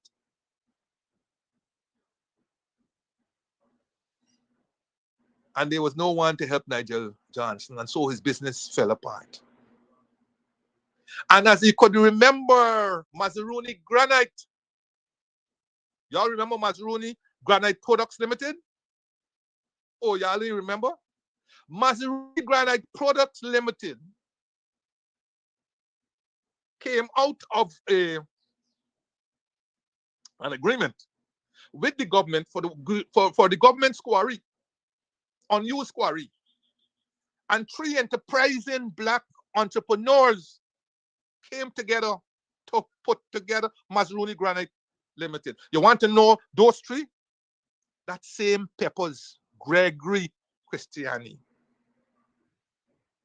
Keith Barnes, my good friend Keith Barnes of Guy Mine Bauxite fame. And Peter Cummins, son of Justice Cummins. Y'all remember Justice Cummins from the Appeal Court of Guyana? Those halcyon days of Justice Cummins and Victor Crane and, you know, all of them. He was the son, Peter Cummins. Those 3 came together. With their own financing, together with financing raised from places like the Royal Bank of Trinidad and Tobago and so on. And they put together Mazaruni Granite. And they put together Mazaruni Granite on an agreement, whether agreed, whether tacit, oral, or otherwise, of business from the government. And you know what? Long and short, those people lost their, look, that thing killed Keith Barnes. Keith Barnes lost all his money that he put in the pension, everything. Killed him. Peppers lost a lot of money. Perhaps his own and hotels money. Well, I don't know much about Peter, whether he lost or so on. But the long and short is that the business ran into trouble. Business was put into receivership. And the longer and shorter of it is that BK Tiwari took over the business. So Mazaruni Granite Product Limited is now BK Tiwari, BK Quarries. Other black businesses. And as I look around and see, you know, as I said to people, when you talk and you bring these things out, you're called a racist. It's as if you must not have a voice.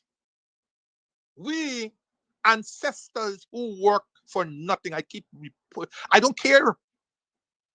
We slaved and slaved and slaved, and we were not recompensed at the end of slavery. We were harassed, flooded out, and everything that you could think about.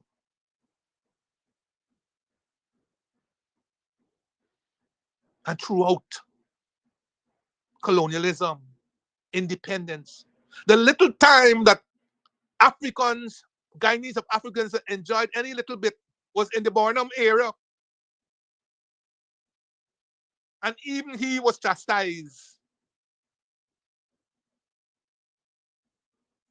because he recognized the injustices that were done to us as a people. And sought not to give us any favors or favorite, but serve to give us access where we were being denied access. The Barclays banks and all of them, Royal Bank of Canada, all of them, where people that look like me and you could not go there to get financing. He opened indigenous businesses like the Guyana National Cooperative Bank, like Guy Bank, Guyana Cooperative Agricultural Industrial Development Bank, like Guyana Mortgage Finance Bank, like GNCB Trust.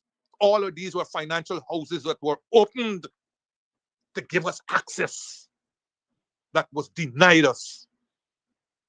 Denied us. And you see what is happening up to today.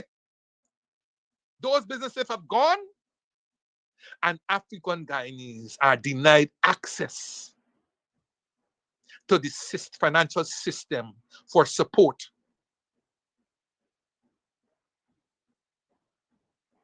I look, and I don't grudge Look Not and whoever else, the ease with which they can get 100 million US from the bank and build their businesses and generational wealth and all these kinds of story. And I look for champions that look like me, and I can't find any. A couple of years ago, after harping that Africans were being left behind in the oil economy, they suddenly come up with this idea of giving 4 sisters a block, a oil block, or whatever you want to call it. CISPRO or whatever, I think I remember the name. Where are they now? What have they done? What, any reports? When you speak these things, people call you racist. And this, as a result, we want to get called racist. So we don't raise these issues. And our people then are crying silently. As their cries now, they're running out of tears as they look at this oil economy. As they look at this oil economy and see how further they are being pushed back. Again, I'm I've got a local wonder. I read in papers where a man somewhere in Luzitnan, I think it is, where he has just, it's a multi-billion-dollar project he has there, with all kinds of fancy things. He's clearly going to get access to the banking system. I look at Taj Diamond, multi-million-dollar US project. I'm sure he's going to get access to financing. I look at Mahaika, where some golf course and all these kinds of story. I'm sure they're going to get access to finance. But where is the one business of even 10% of this that is being owned by a Guyanese of African descent? Where? Where? Where are our heroes that look like us in the business sector? What is it that we as Africans are missing? And because our time is running out, I just want to point, I think I'm going to raise this issue again. Because I don't care, listen, people who know me know I could never be called a racist. Never. But I will never sit back. I will never sit back and watch all of these things that are happening in this economy where our ancestors slaved and never earned from it, and watch us being pushed to the margins only to fall over, and we say nothing because we don't want to offend. We don't want to offend people. I see a brother come out for reasons why he left PNC, and PNC was becoming a racist party or some foolishness like that. This is the kind of thing that got us subjugated. Nobody wants to talk, but we keep losing. We keep losing, and depending upon an 8% salary increase and a 5% salary increase, and we are at the mercy. We are the mercy, and we're not creating generational wealth. We're not creating generational wealth. Our communities, go, all the African villages, go and see. Go and see them. But every time you speak, you are called a racist. So I don't want to be called a racist, so I'm not going to talk. Well, my brother, listen, man. In a month's time, I'm 68 years old. Maybe I done got a toe already in the grave. So you calling me a racist? Ain't gonna thing for me.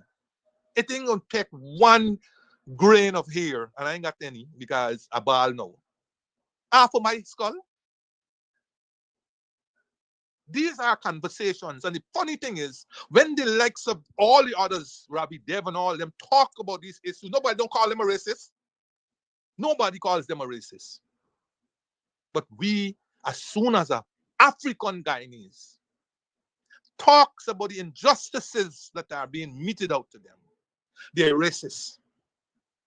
I can pick up my Jaji money and run because I thought this party was multiracial. Which multiracial party you got in Guyana? Which? A party that got 1,000 African Guyanese and 10 non-African Guyanese is a multiracial party? That's a multiracial party? That's an African party with other ethnicities in it. It's not no damn multiracial party. And if others want to join our struggle, then kudos to them because they understand injustices that have been meted out to us. And our reason to try to get those injustices redressed. It is easy to put money out there for our indigenous brothers and sisters. Nobody says anything because they own their land. We come and meet them. But it is very hard to put monies, whether in Paraji or otherwise, for African Guyanese because we equate in struggles, or it can look bad, or if you get the one, the other one can want. Well, when Mr. Jagdeo went and gave 100,000 recently to Albion plus Hampo, that now causing strike at Blaymont, did he bother about whether it was his kind or other kind or so on? He went there maybe thinking that these people really need it. And he didn't bother about whether they were Indian or black or a thing. But every time you ask for redress of our situation, you hear how we want free money, we want this, and we want that. 2 years ago or 3 years ago, or how much at that Buxtonian thing, had called for a special fund just like the Amerindian Development Fund. I had called for an African Development Fund with seed money of $2 billion coming out of the Natural Resource Fund for us to do the things that you are doing for the indigenous community.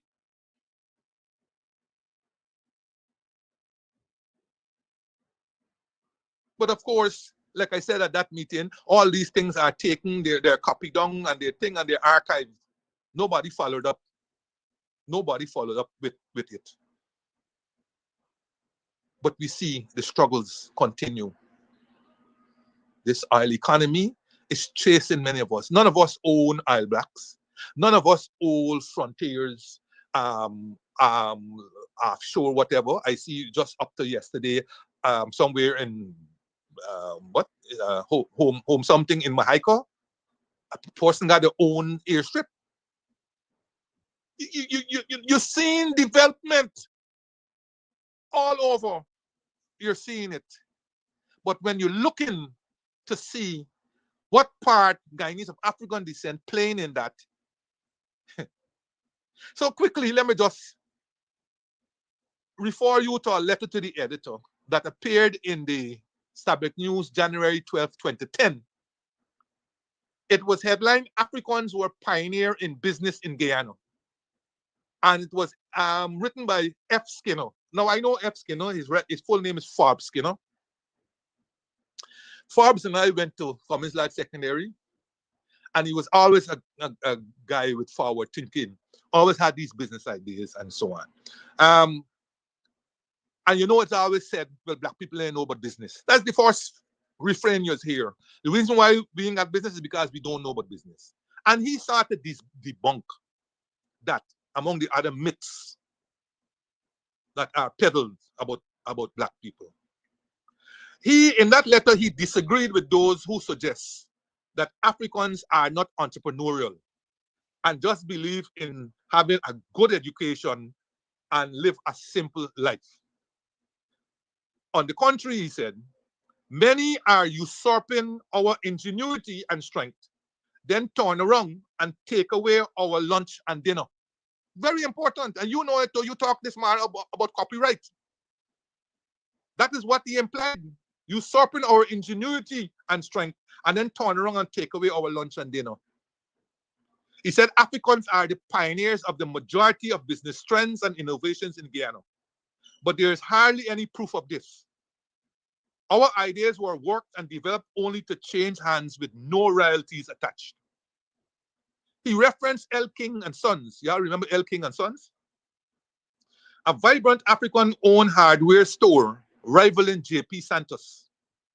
King had a niche, which was building products. This was before National Hardware, Tulsi Prasad, and so on. He also had a logging concession and a lumber business, rivaling Tulsi Prasad and before Maserati and Sons. King was out there ahead of today's big gunners in the late 60s and early 70s. By 1985-86, King's business was a shell of itself. He died in frustration without giving up. King identified many problems and obstacles that he faced, including, he said, if an Indian is a barber, his son and even his grandson are destined to be barbers. That is true. August holidays coming up. What are our children of African descent will be doing? Watching TV, playing marbles? What, you know, are they going to be attached to a business, learn some business, you know, and so on? That is the point that he was making. The lack of other rich African businessmen to turn to for support, financial or business advice, when the banks and your competitors gang up against you. And I talk again there about Nigel Supermarket and all the others, businesses that failed because we didn't have African support. He continued, after closure of the bauxite company in Ituni, Henry Reed took an eco chainsaw and began squaring lumber, ushering in the trend of chainsaw lumber.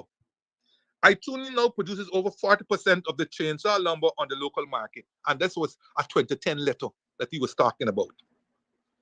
He continued, during the late 1970s, during the redeployment era, remember when 12,000 plus people were employed, mostly black people, Chai Chai was in the Ajinomoto business, and he was the first to jump on an airplane, just ushering in the trading business. With only US $40, which was the maximum one could have taken out of the country at the time, Africans found innovative ways to create foreign exchange, which was converted into imports. And who can dispute Carl Boyce as being the pioneer of the cambios in Guyana? Going into the flour ban, and even during the ban, Africans owned the majority of bakeries. As soon as the ban was lifted, they were wiped out. He recalls that when he left Guyana in 2001, a prominent African owned 6 guest houses and hotels. By 2007, these properties were run down, and other more recent hotel chains flourished. He also recalled the 3 African Guyanese who started the Kasik Hotel next to the stadium with their own money. They ran into financial problems and got a little assistance from government, but too little, especially when you consider that Buddy's Hotel, their rival, got far more. The same can be said of Ocean View Hotel and Convention Center of George Lloyd. Which African organization of bank could they have turned to for financial assistance?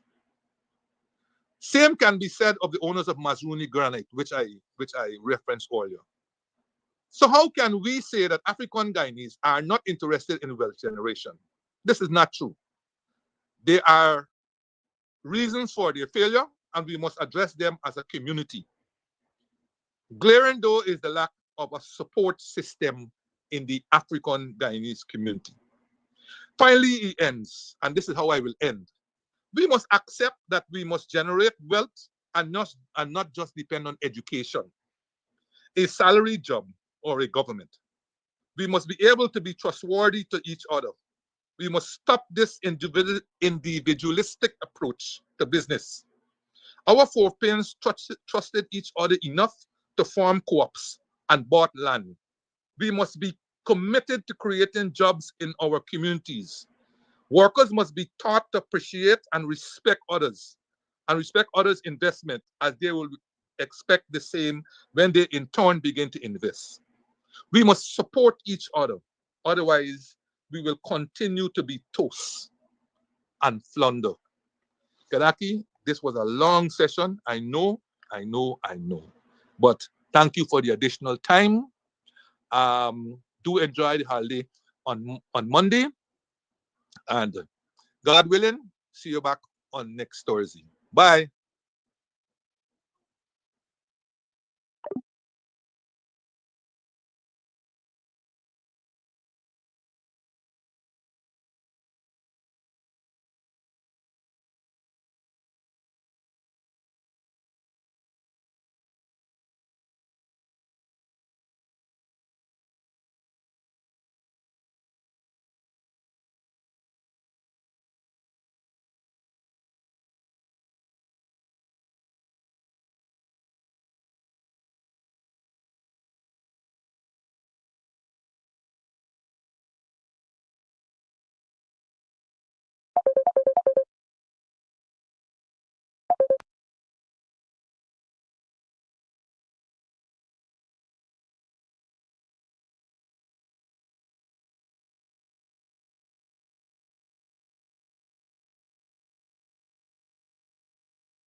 Thank you.